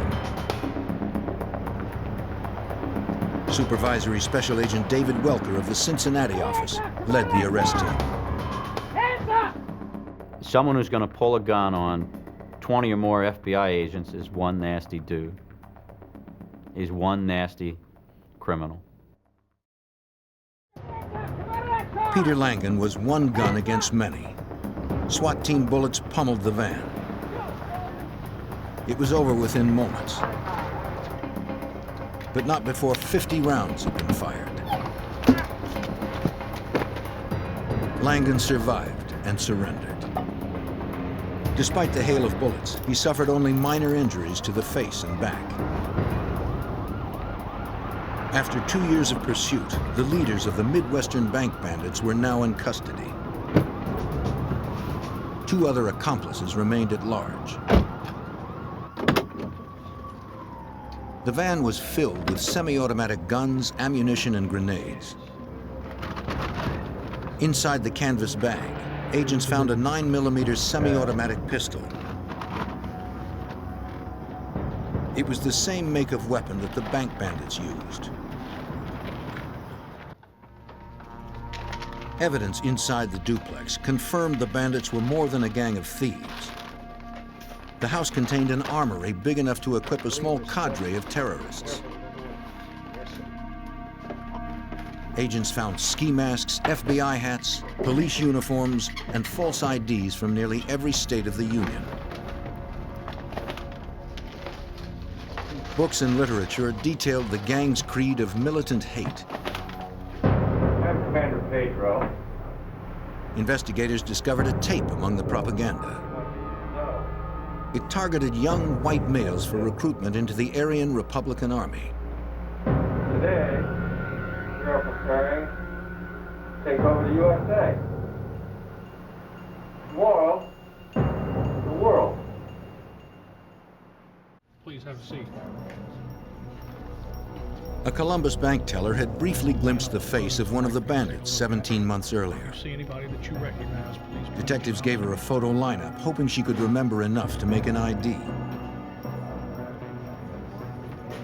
This gentleman here. Despite the intervening months, she picked out Langan from the array of similar-looking men. Bank and robbing. I mean, you know, While Langan refused to cooperate, Guthrie agreed to tell all he knew. I don't know. Agents debriefed him 10 hours a day for 10 straight days.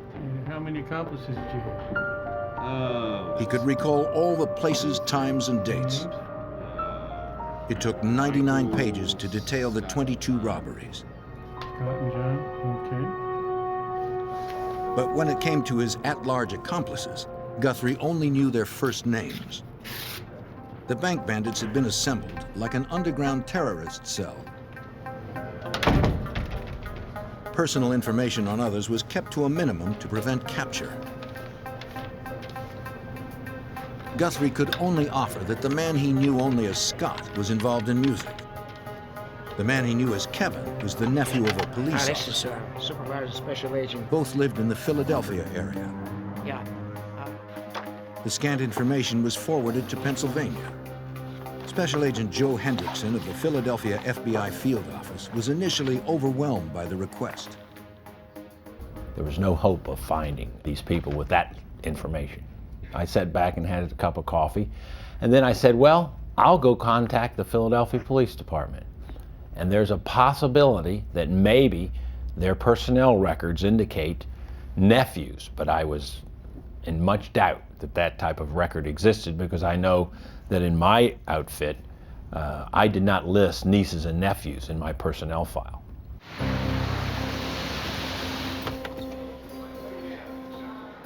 Philadelphia had 7,000 police officers, any one of which could be Kevin's uncle. The search began at the intelligence division of the police department. An officer knew immediately who the FBI was looking for. The division had been keeping tabs on white supremacists in the area. Intelligence officers had kept them under surveillance for over a year. Officers often spotted them meeting on a farm belonging to Mark Thomas. Over the years, the Philadelphia Police Department had been taking down tags at various rallies and so forth. And at some point in time, they took down a tag, ran the tag, and it came out to Kevin McCarthy. And then they said, you know, we've got a lieutenant here that has that name. They contacted him, and lo and behold, they found out that Kevin McCarthy was attending Aryan Nation rallies.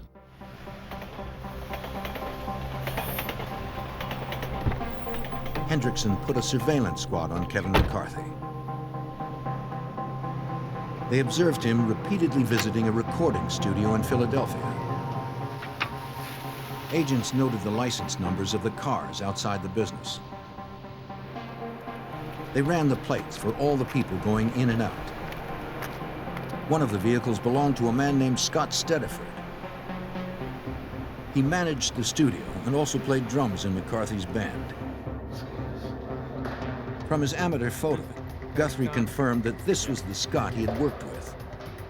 Using that same photo, A witness also recognized Stediford as the getaway driver in the Des Moines robbery. An arrest warrant was sent to Philadelphia.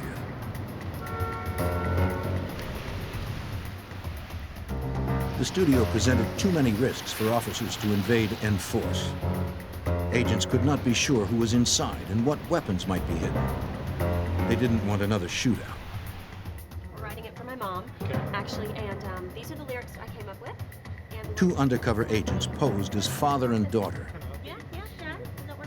The female agent asked Stediford about the cost of studio time. She claimed she wanted to record a song for her mother. Can you grab your guitar? As Stediford considered a quote, the undercover agents confirmed that he was alone and unarmed. Okay, turn around. Up. You're under arrest. Turn around. Hands behind The agents drew on him. They placed him under arrest. Nothing to do with that. The FBI did not have an arrest warrant for Kevin McCarthy. They feared that he would run once he heard about Stediford's capture. What we ended up doing was we brought his uncle, the Philadelphia police officer, with us. We felt that with his blood relative, the law enforcement presence, and the total set of circumstances, that we hoped that he would somehow be convinced that the thing to do would be to cooperate. The uncle entered the basement bedroom. He disarmed his sleeping nephew. The agent woke the young man. Kevin? Special Agent Henderson, FBI. Son? He began explaining that it was in McCarthy's best interest to cooperate with the FBI. Yes, okay. We kind of know what went on today. We know who Only was suspicion with. tied the young man to the If you do crimes. that, things are going to go a lot easier on you, all right? The agent needed a confession. You have something you want to give us? He showed McCarthy the 99-page admission made by Guthrie. And when he saw this report describing every bank robbery, what they did, where they went, he realized that we had all the information. He just didn't realize that we had no evidence. The young man was overwhelmed. He voluntarily turned over the weapon and clothing he used in the robberies. When he began to confess, his uncle stopped him and advised him to get a lawyer. With all the suspects now in custody, agents considered their investigation wrapped up. On July 3rd, 1996, Richard Guthrie pleaded guilty to 19 bank robberies. He agreed to testify against his accomplices. With his cooperation, prosecutors considered their case airtight.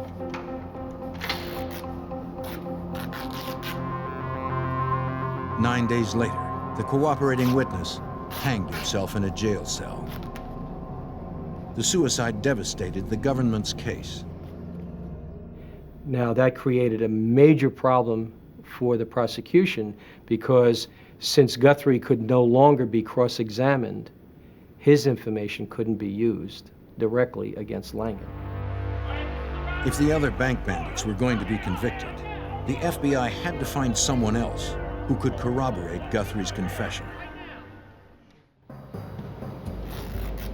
In 1996, the legal case against the Midwestern bank bandits was on the verge of collapse. The chief cooperating witness had killed himself.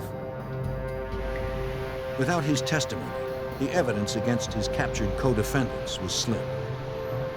Special Agent Joe Hendrickson spearheaded the investigation in Philadelphia.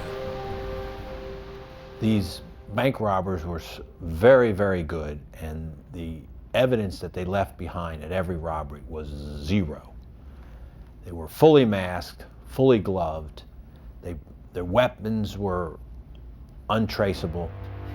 Hendrickson helped convince Kevin McCarthy to plead guilty and turn state's witness. But prosecutors needed more than one cooperating felon to convict the others. Investigators focused on the man who had steered suspects into the Aryan Republican Army.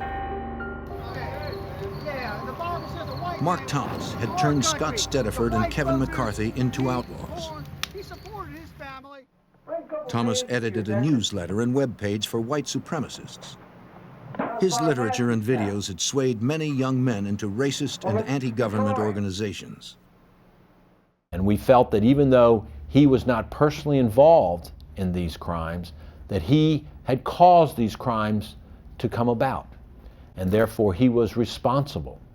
And based on conspiracy laws, we felt that it was quite possible to go after him for conspiring to commit bank robbery. The FBI made weekly contact with Thomas at his Pennsylvania farm.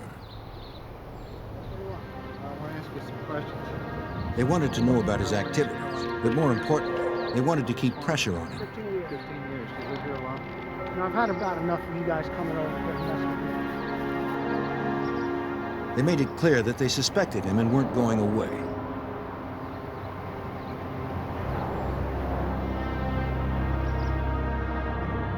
Cool. Kevin McCarthy told investigators that he and Scott Stediford had stayed at Thomas's home. This stuff is going to change your life. Yeah. He acted like a father figure to them and warned them of the coming race war. He brought the young men to live in Elohim City, a white separatist compound in Oklahoma. During the summer of 1994, Thomas invited them to join the Aryan Republican Army. In mid-October, Scott Stediford agreed. He participated in his first bank robbery 2 weeks later.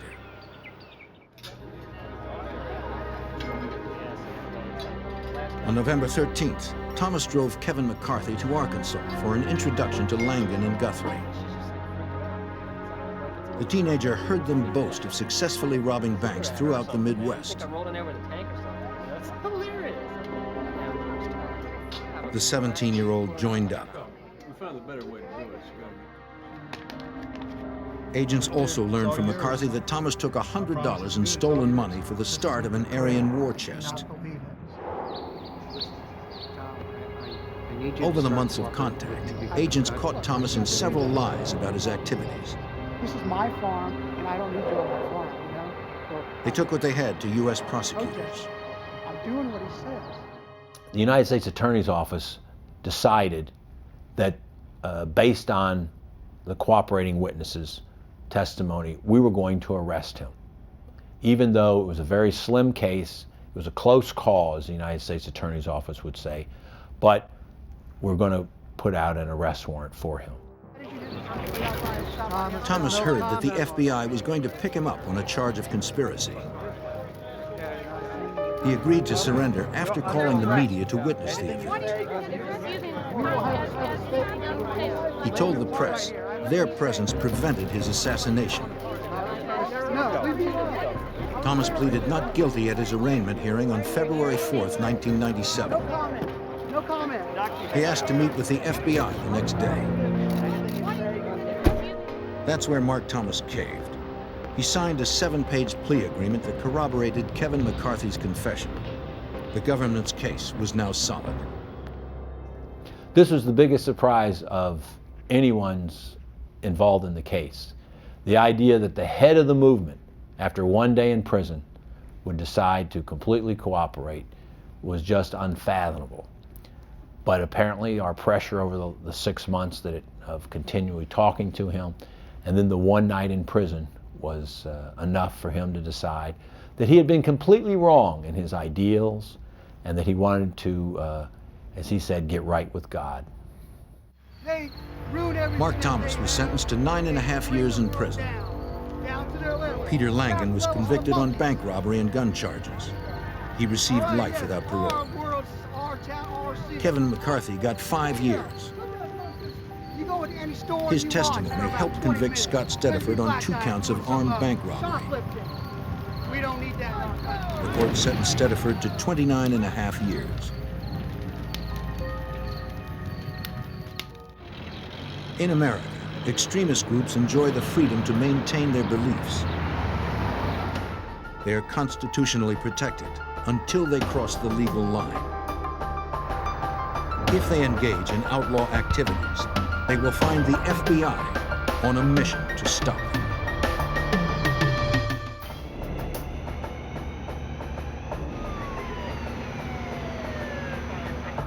A Labor Day weekend turned into a nightmare of murder as a cross-country crime spree terrorized the nation. A pair of suspected spree killers traveled through state after state, leaving murder victims in their wake. Working against time, the FBI and local authorities marshaled their resources to stop the killings.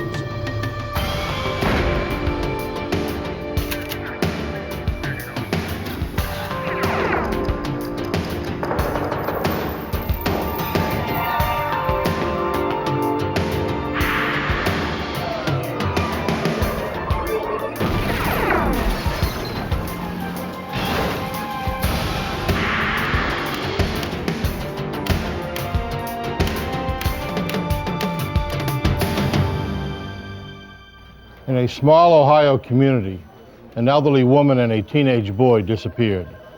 Because they vanished within hours of each other, police believe the cases were linked, but they didn't know how.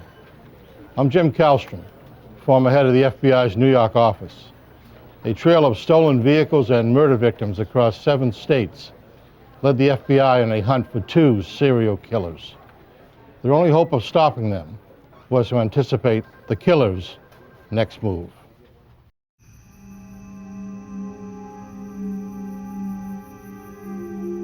August 29th, 1994. Summer was drawing to a close in the small town of Port Washington, Ohio. The peaceful farming community was dotted with isolated rural homes. A 79-year-old widow, Ruth Loer, lived alone. Those of her family that lived nearby kept a close eye on Mrs. Loer since she was battling with cancer.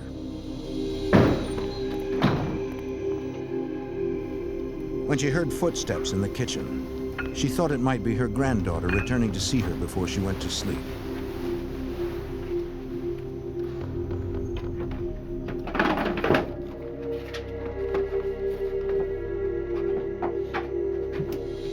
She discovered strangers instead.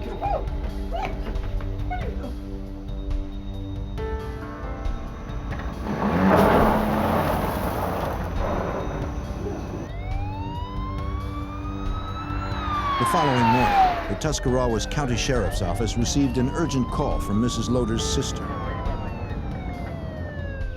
As was their routine, Mrs. Loer's sister and son-in-law came to check on the sick woman, but found Mrs. Loer and her car missing. Sheriff Walter Wilson, a detective lieutenant at the time, was the lead investigator. Family members had seen Mrs. Loer the evening prior to the morning of her disappearance. She was fine at that time. They had indicated to us that Mrs. Loer was recovering from cancer surgery, that she definitely needed medication, which was left behind. The family was worried since Mrs. Loer was so weak. She would become very ill if she was without her medication for long. Go ahead and go with him. Marks on the back door and damage to the door frame indicated it had been kicked in. The forced entry told the sheriff that the frail woman had not left of her own free will.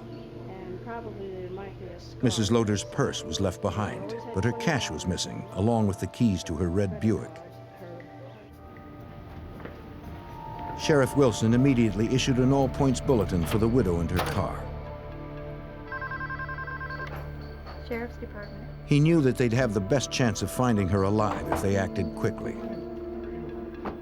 We felt very early on that Mrs. Loer obviously had been kidnapped.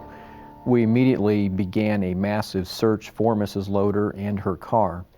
Then that involved all of the area law enforcement agencies. It involved numerous fire department personnel. Citizens from the area came out in droves and helped with the search for Mrs. Loer. And I need you two to work rush. We're going to try to stay in this general area. Concerned over her fate, the community was united in its pursuit. We have to finish before they do. Okay? The command center was formed in the Port Washington Fire Station, where authorities worked with volunteers to plan the urgent search for the ailing woman. If she didn't have her medicine soon, her condition could become critical. They had to find the grandmother before it was too late. Report back here every 2 hours and let us know, okay? Mrs. Loer was pretty well known in that area. It's a very good family. They're very highly thought of, and everyone was very concerned for her and felt obligated and really sincerely wanted to try to find her to help her. Mounted reserve units geared up to comb rougher terrain on horseback. Local police and neighbors searched fields and woods for any trace of her or the missing car. Sheriff's deputies from a neighboring county brought in canine units hoping to pick up a scent.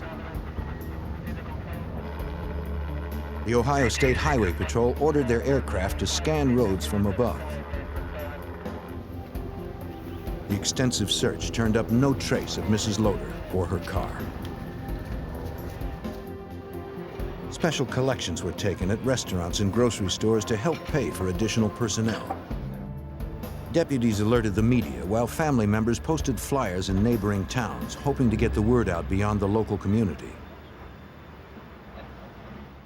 Okay, thanks. These gentlemen will help you. Hi. That afternoon, a woman who knew Mrs. Loder called the sheriff's office with information and came in for an interview.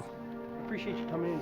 You know, I heard about Mrs. Loder's disappearance. She told investigators that she'd seen Mrs. Loder's red Buick in town at about 11 p.m. the previous evening. She thought it was strange that the ailing woman would be driving that late. Though the light was dim, she could see that a young man was driving the car. Just kind of went Bushy and thrown back. not too bushy, not in The witness tried her best to help a police artist construct a composite sketch from what she could remember of the brief encounter. Is that him?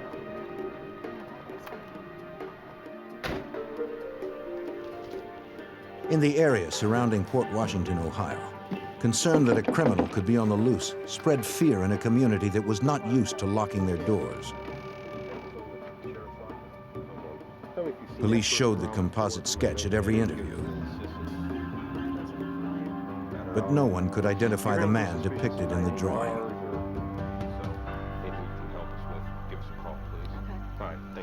The day ended with no new leads.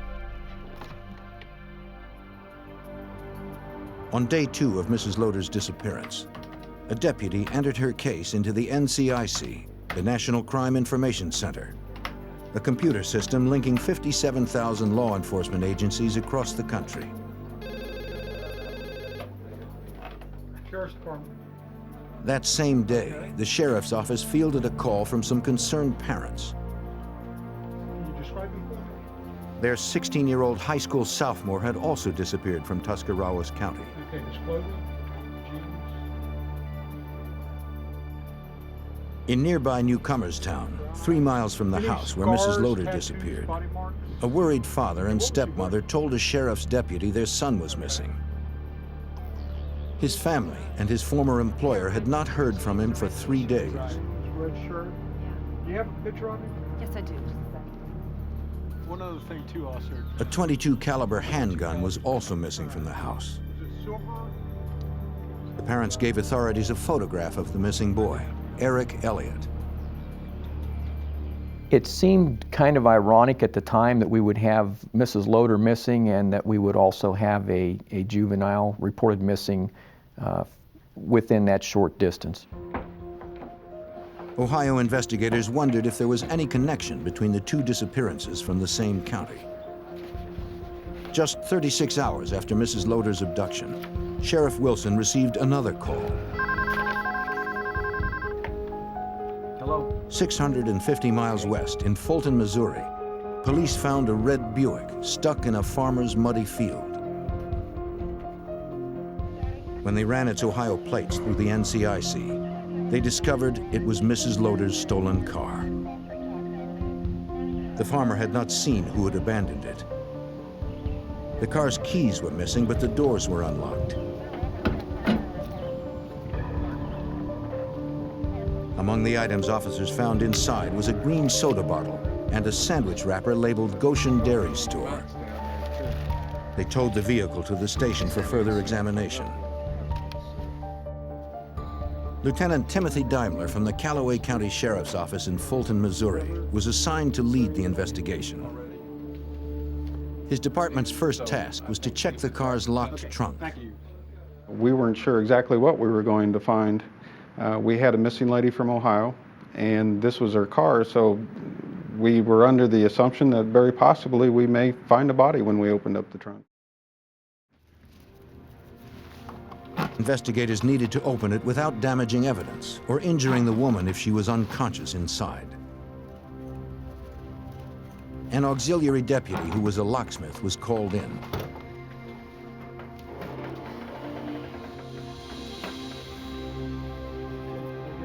They discovered the trunk was empty. After 3 days of searching, hope of finding Mrs. Loer alive was beginning to fade.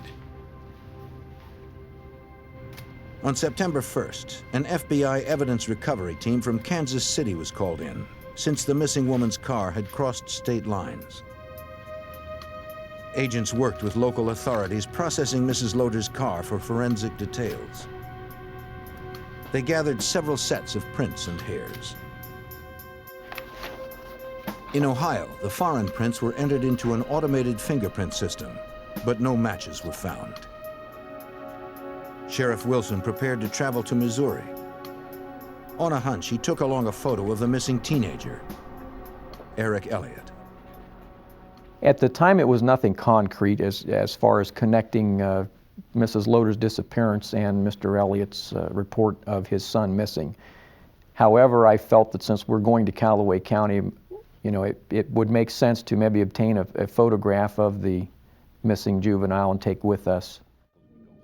Mrs. Loer's son-in-law joined the sheriff to help in the investigation.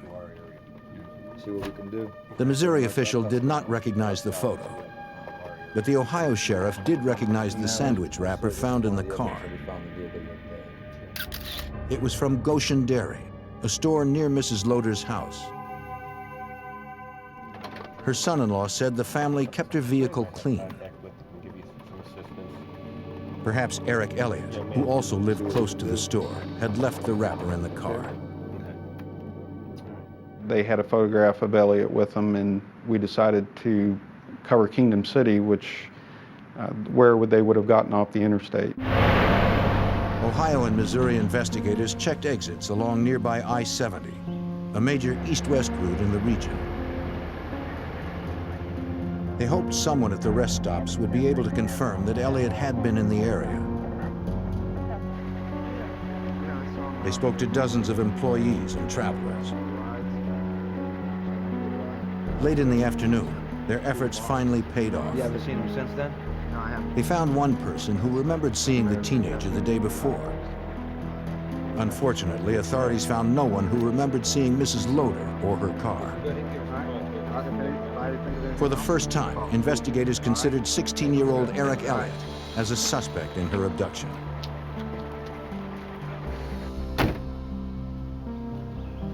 Missouri deputies also continued to canvass the rural Fulton area, inquiring if neighbors had seen anything unusual.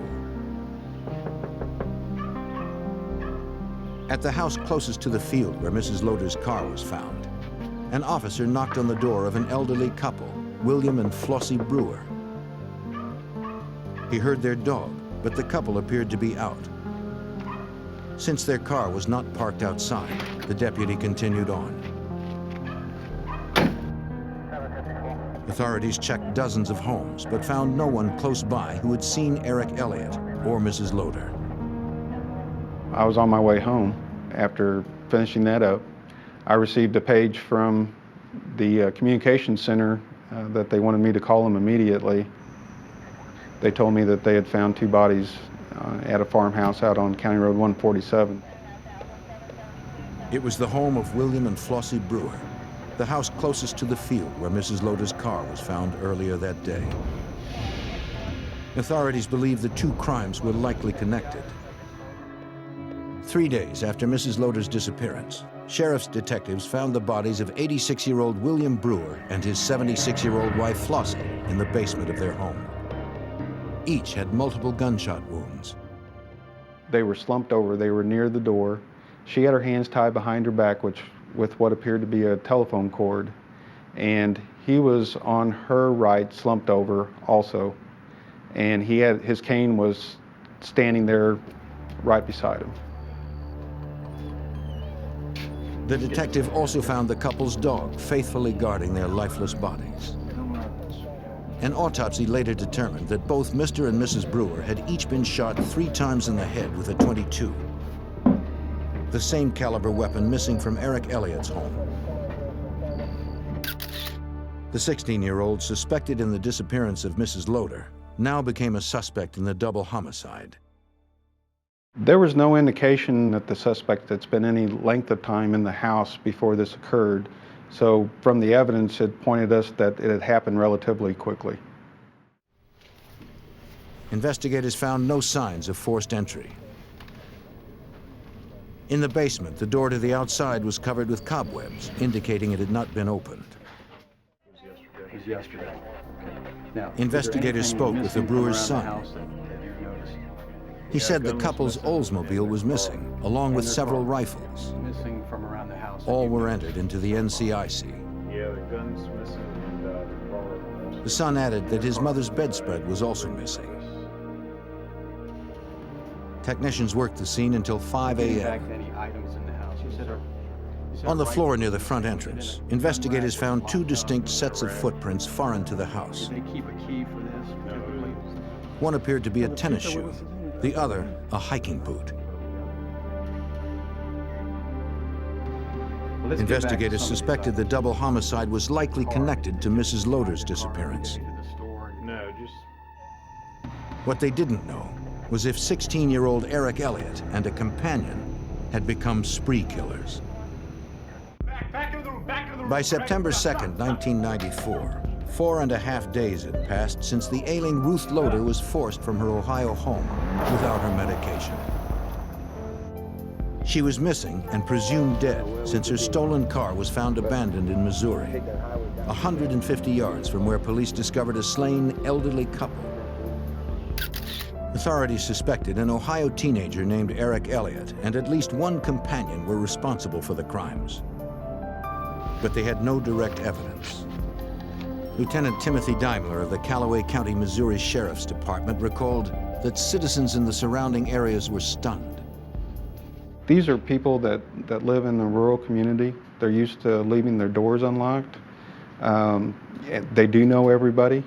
And I think it was somewhat of a realization that, unfortunately, even though you do live in a rural community, that you still have to lock your doors and pay attention to when strangers are in your neighborhood. With 2 confirmed homicides and a likely third in as many days, local authorities turned to the FBI for help. Special Agent Peter Christ of the FBI's Canton, Ohio resident agency was assigned the case. To catch up with the suspected spree killer and his companion, they needed an idea of where Eric Elliott might be heading. So we were trying to get as much background information as we could. We were looking for relatives, uncles, aunts, cousins, friends. We were convinced that they were heading across the country, and we just needed to know everybody that there was a possibility that they would stop and visit, to either visit to say hello or get any kind of financial or moral support. Can I call you TJ? Yeah, you seem like a nice enough. Agents asked one of Eric Elliott's friends to come in for questioning. The friend told them that Elliott had recently become very close to a young ex-convict named Lewis Gilbert. He said that Gilbert and Elliott had spent a lot of time together over the past few weeks. Both had been complaining about how boring life was in the small town and that there was no reason for them to stay. Gilbert was estranged from his wife and son, and Elliott wished to visit his birth mother in California. I just got out of jail. Hello? The friend added that the pair mentioned they wanted to do something that would make them go down in history and planned to start by stealing a car. They mentioned that we were drinking and got the talk. The last time he saw them was 5 days ago, when Gilbert and Elliott were walking along railroad tracks behind Mrs. Loder's house. Kind of strange, out of the ordinary. Because Elliott was a troubled teen, Agent Christ believed that he probably looked up to 22-year-old Lewis Gilbert, since Gilbert appeared to do as he pleased. At the point when Gilbert befriended Elliott, he had been released from jail 2 weeks prior to that. Had a criminal history, had a history of getting in trouble.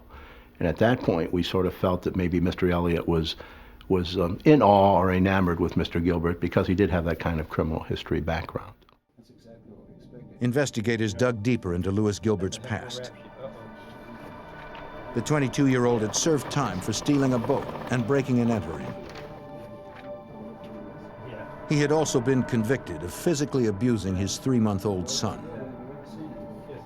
Though agents still lacked concrete evidence that Gilbert and Elliott were traveling together, they needed to find them as soon as possible to prevent any more killing. Our biggest concern at this point is that we suspected these two of Mrs. Loder's disappearance. They were strong suspects in the killings and the double homicide in Missouri, and we were very concerned that this kind of activity would continue all the way across the country. Sheriff Wilson's first step was to see if anyone had seen Gilbert with Elliott at the Goshen Dairy store, close to Mrs. Loder's Ohio home. Missouri investigators had found a sandwich wrapper from the store in Mrs. Loder's abandoned vehicle. Does this look familiar to you? Yeah. It's one of our wrappers to our sandwich. The clerk identified the wrapper. Did you sell her at this store? She also remembered selling the sandwich and some soda to Gilbert and Elliott just after Mrs. Loder disappeared. Authorities now had confirmation the young men were traveling together. Thank you. But 5 days had already passed since the spree killers had begun their cross-country rampage. The FBI quickly secured arrest warrants for kidnapping and burglary in the Ruth Loder disappearance. Though agents believed the pair was also responsible for the double homicide in Missouri, authorities still lacked evidence to formally charge them with those crimes. Agents weren't about to wait for someone to call in. Anticipating Gilbert and Elliott's westward movement, the FBI visited Gilbert's mother in Tahlequah, Oklahoma on September 3, 1994. The agent warned her that her son and his friend were armed fugitives, suspected of driving a stolen Oldsmobile with Missouri plates. It was possible that the pair would visit her for help. I need to know if you've seen them recently. Oh, they just left this morning. This morning? Yes. The FBI had just missed them.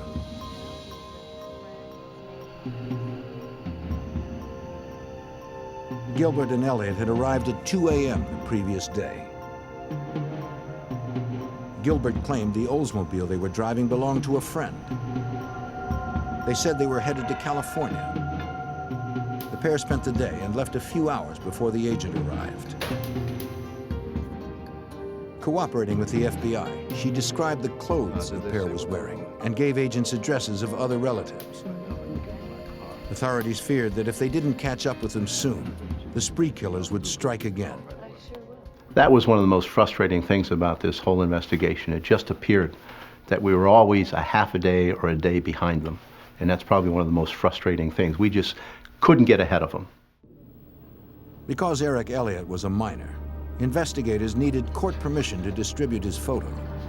They got the go-ahead 36 hours after the double homicide in Missouri. Lieutenant Daimler added it to the nationwide bulletins for the fugitives. I was scared to see where they were going to end up next and who they were going to kill next. And I wanted to do everything I could to help get those people off the street, because it was apparent to me that they didn't care who they killed.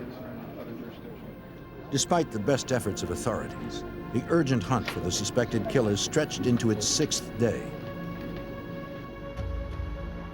On September 4th, 1994, 165 miles west of Gilbert's mother's house in Oklahoma, a dirt biker was riding the rural trails around Draper Lake, just outside of Oklahoma City. His ride was cut short when he discovered a woman's body amongst the trees.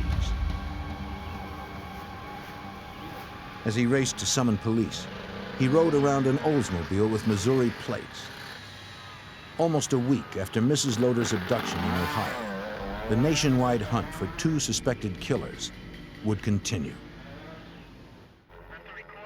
By September 4th, 1994, 6 days had elapsed in the FBI's massive nationwide search for a pair of suspected spree killers. Louis Gilbert and Eric Elliott were wanted for a possible murder in Ohio and a confirmed double homicide in Missouri. The fugitives were last seen in Oklahoma, heading west.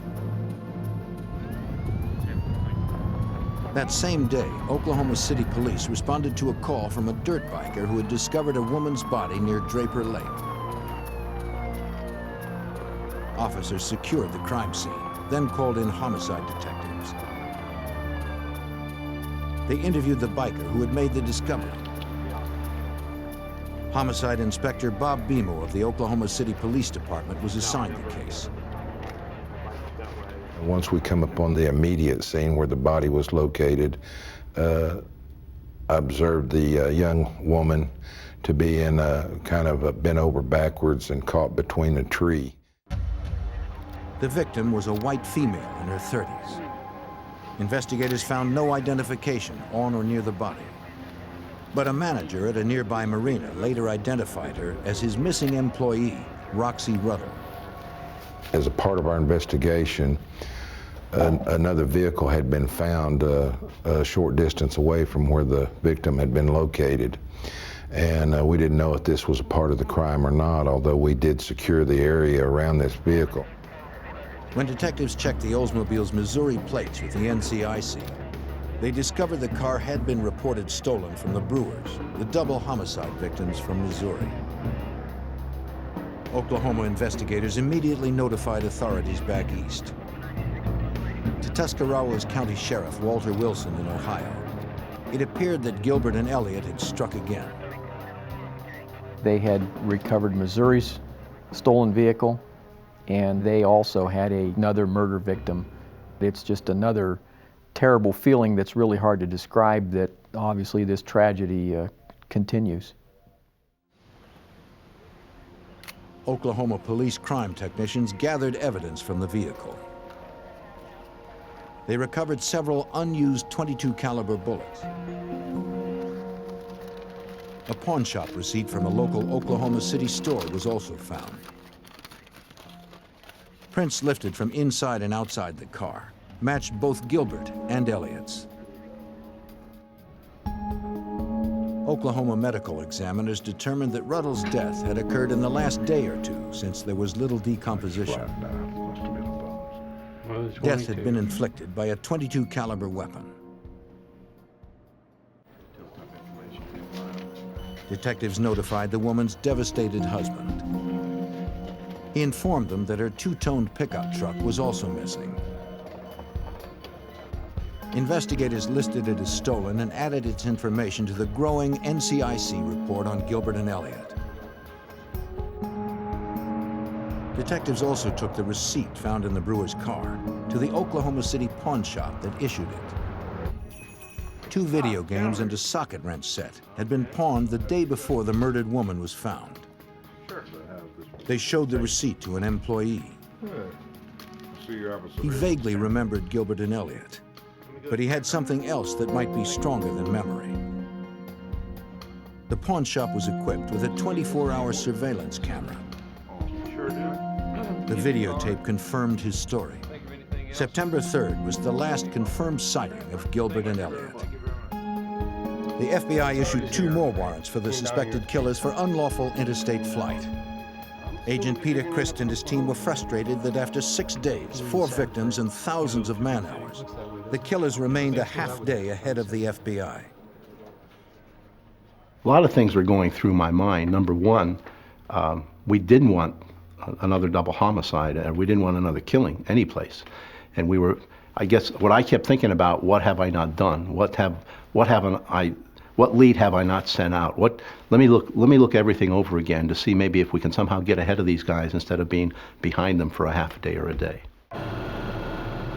The nationwide hunt for Gilbert and Elliott intensified. Law enforcement agencies mobilized additional helicopters to search for Roxy Ruddle's 2-toned pickup truck on routes heading west. Long-haul truck drivers were also notified to report any sightings on the road or at rest stops. Hundreds of calls poured into police in Oklahoma, Missouri, and Ohio. Going to be a white male, 5'10", approximately 175 pounds. But none led to the fugitives' immediate whereabouts. Every time the phone rang, I was very concerned that it would be another body. And that's a terrible feeling when you're working a case like this, when you know what has happened up to that point and what you envision. The worst thing you can envision in your mind would happen is if this thing continued. So every time the phone rang and somebody said it was for me, that was my biggest fear. That was the first thing that came into my mind. Oh, we found another body. The two suspected spree killers had chosen elderly people and women as their prey. And the FBI didn't know where or whom they would strike next. By September 5th, 1994, after a week of searching, the FBI and local law enforcement were no closer to finding two suspects in a killing spree that spanned 3 states. Agents believe that 22-year-old Louis Gilbert and 16-year-old Eric Elliott were headed to the home of Elliott's mother in California, driving a stolen 2-tone pickup truck with Oklahoma plates. Missouri Lieutenant Timothy Daimler feared the murder suspects would kill again if they decided to steal another car as they traveled west. I wasn't thinking serial killer at the time. I guess what was going through my mind at the time that was these guys didn't care who they killed, and I was thinking that we need to catch these people. News reports and bulletins alerted people in western states that the suspected killers were headed their way, armed and dangerous. In New Mexico, State Police criminal agent Daniel Becker first heard about the fugitives through the media. My initial thought was that the chances of them being apprehended in New Mexico were extremely slim because of the wide open spaces that we have and a relatively small amount of law enforcement that we have throughout the state. The same day the reports began to hit the news in New Mexico, Gilbert and Elliott stopped at the rural home of an older couple 15 miles south of Santa Fe.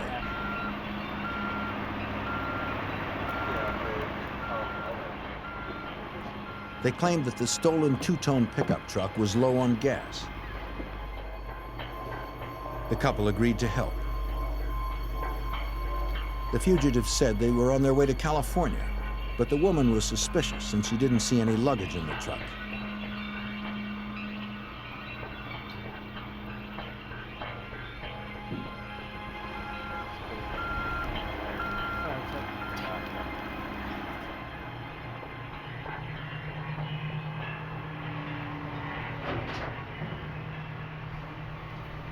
To her, they seemed jumpy and left in a hurry when they heard the noise of nearby construction workers.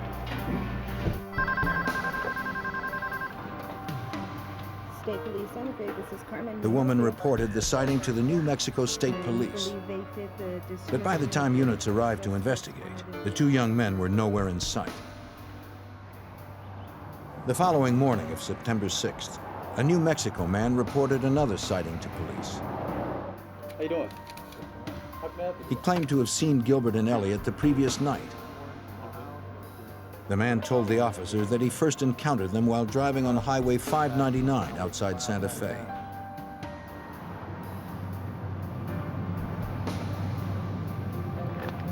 The motorist saw two young hitchhikers and pulled over to pick them up.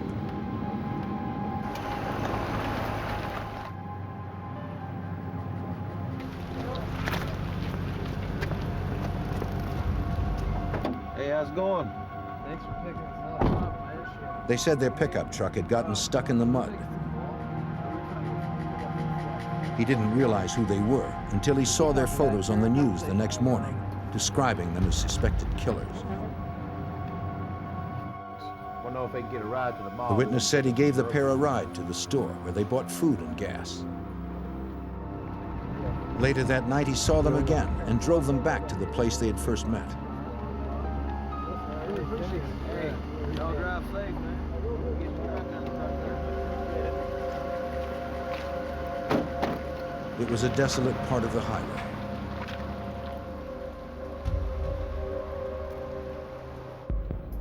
The officer needed a landmark to estimate where the motorist had dropped the fugitives. The man said it was close to a small overpass. In the chance that the fugitives were still in the area, he alerted all area law enforcement. The New Mexico State Police were aware they had to move fast.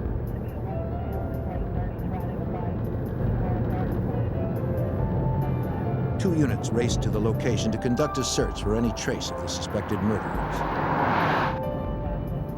They found the overpass in a remote area. Reports had warned that the Ohio men were armed.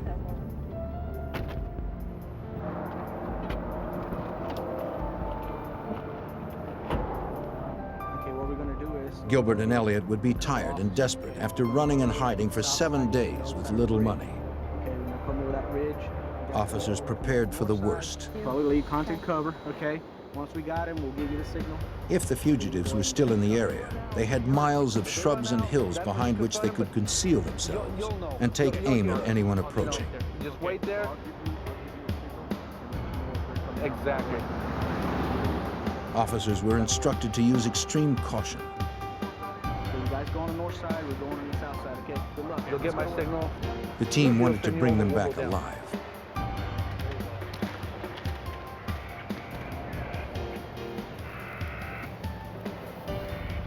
They scanned the dust for footprints, food wrappers, and soda bottles.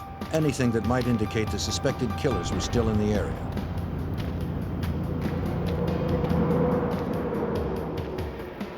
They approached one of 6 culverts underneath the highway.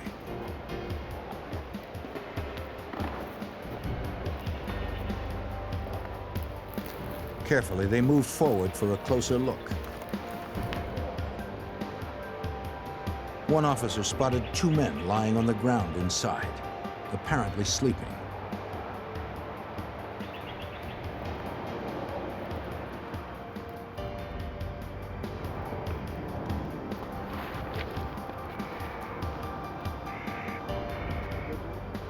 Hey, police! Put your hands up! Let me see your hands!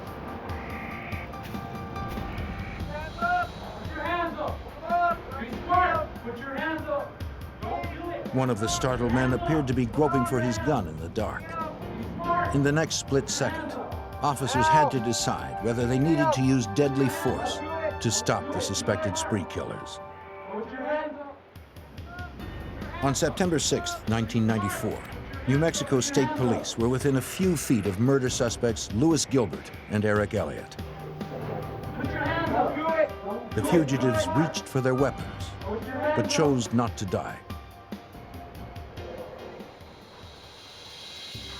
After a murder spree that took the lives of 4 victims in less than a week, the pair was arrested without a struggle.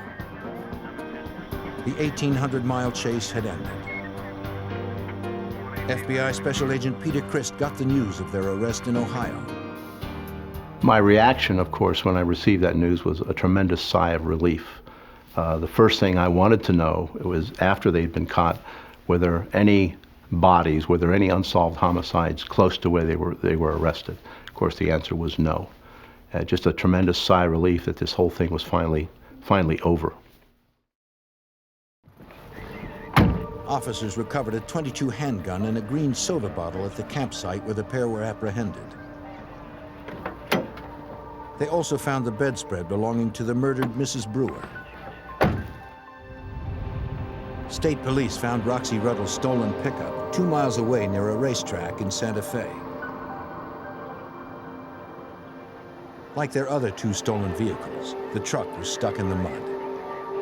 Examining fingerprints, crime scene and lab investigators matched personal items to the murdered woman in Oklahoma City. Investigators also found another green soda bottle, the same brand they had found under the culvert and in Ruth Loder's car. Eric Elliott and Louis Gilbert were taken to the New Mexico State Police District Office in Santa Fe. If they could turn one against the other, their prosecution would be assured. 16-year-old Eric Elliott made one phone call to his father in Ohio and refused to say anything about the killings. Now it was Louis Gilbert's turn. The ex-convict waived his rights and agreed to be interviewed. New Mexico State Police criminal agent Daniel Becker had little time to prepare. Gilbert revealed very little during the first hour of our interview about these killings. A couple times he made mention of, I asked him if he had did this out of, for some justifiable reason, or if he's a cold-blooded killer. And he responded by saying, "One of those."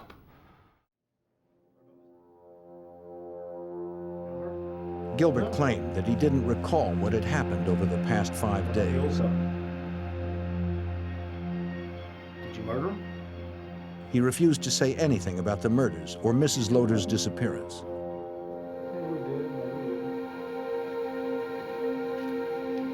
Frustrated, the investigator left the room. A few moments alone was all Gilbert needed. After we had taken our first break, Gilbert began to open up a little bit more, and he actually made an admission that he had killed between 1 and 5 people. And when I had asked him why he'd killed people, he said for stupid reasons. Gilbert began by recounting the day he met the woman in Oklahoma.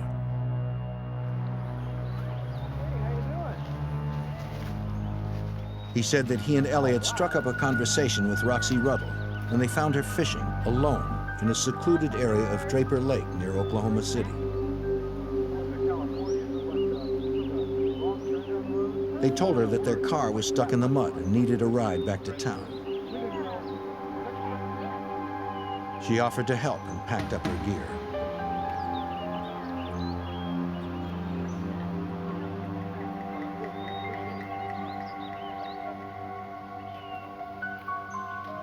Her pickup truck was parked just up the hill. Give me the keys. Now, come on, quick. Tie her up. When her back was turned, Gilbert pulled the .22 pistol Elliot had taken from his parents' Ohio home. Then Gilbert told Elliot to tie Ruddle's hands. Gilbert said Ruddle cried and asked them not to hurt her. Elliot stayed behind while Gilbert marched Ruddle into the woods.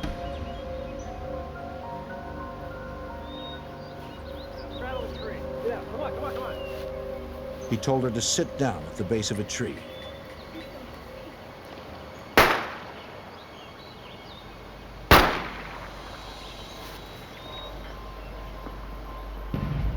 Then he shot Roxy Ruddle.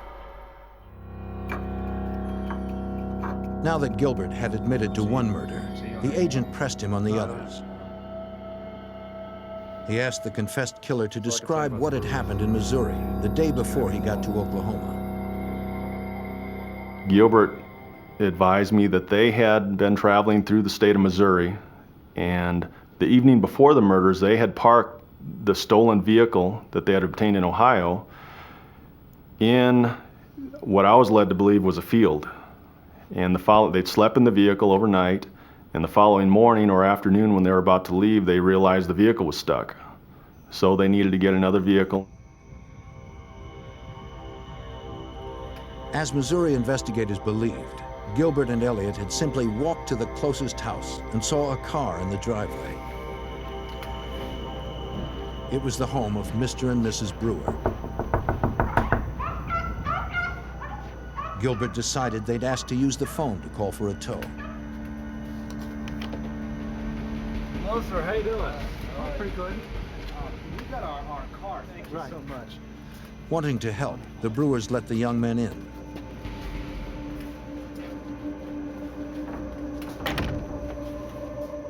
Once inside, they learned that they didn't have a telephone book, so they couldn't come up with a number to call for a wrecker. And it's at that point that Gilbert told me that he decided, or they decided, that they were going to kill the Brewers. Come on, move it. They led the grandfather and grandmother into the basement. Back to me, keep going.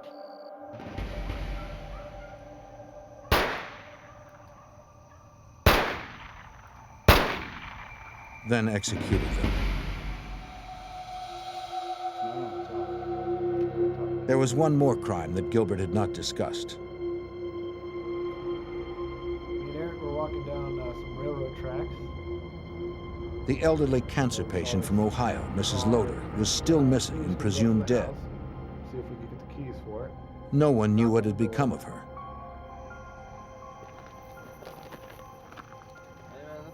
On the evening of August 29th, 1994, Lewis Gilbert and Eric Elliott approached Mrs. Loder's Port Washington home to steal her car.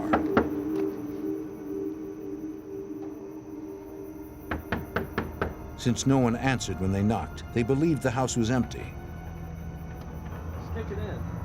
Cheap house, stick it in. So they broke in to search for the car keys. This old lady. After 10 minutes, they still hadn't found the keys. As they rummaged through the living room, they were startled when Mrs. Loder suddenly appeared. He claimed Mrs. Loder was still alive when he locked her in the trunk of her car and sped off.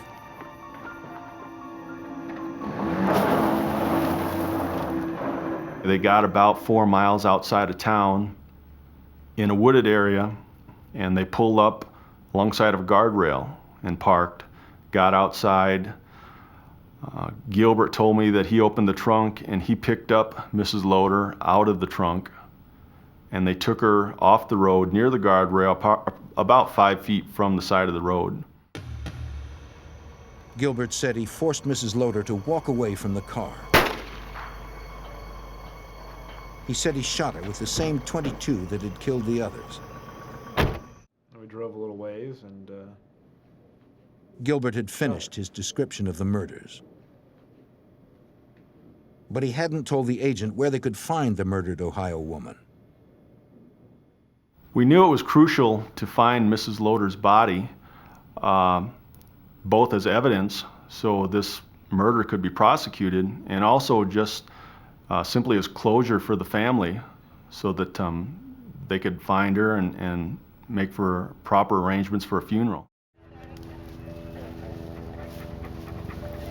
Gilbert gave authorities directions to find Mrs. Loder's remains.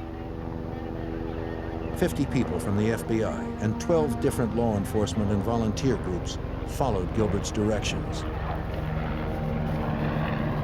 They searched for the dead woman in fields and woods and hills for days. But the 79-year-old widow and mother of 4 was never found. Sheriff Walter Wilson continues to work the open case. When you work a murder case, you almost become part of a family, so to speak, because your goal obviously is to solve the crime, to help the victims, the surviving victims, as much as you possibly can. It's something obviously that will never ever be forgotten. I have a high respect for the Loder family, having got to know them very well. I feel bad to this day that we've not yet been able to recover Mrs. Loder's remains. 16-year-old Eric Elliott stood trial as an adult in Oklahoma. Elliott was found guilty of first-degree murder for his participation in the killing of Roxy Ruddle. He was sentenced to life without parole. In Missouri, after 57 years of marriage, the Brewers were laid to rest. Unlike the family of Ruth Loder, the Brewer family was able to have some closure for their tragic loss. After being sentenced to death for the murder of Roxy Ruddle in Oklahoma, Lewis Gilbert was extradited to Missouri, where he stood trial for the murders of William and Flossie Brewer. Lewis, where's Ruth? Where's the lady in Ohio? Where's Ruth, Lewis? Give her family a break. He remained silent on the whereabouts of Ruth Loder's remains. Since the Ohio woman has not yet been recovered, there has been no trial date set to answer for her kidnapping and murder. For her family and friends, Gilbert and Elliott's actions are unconscionable. I've often thought what goes through their mind or what causes them to do that, and I really, it's hard to understand or think what they're thinking, other than obviously they have to be very evil people.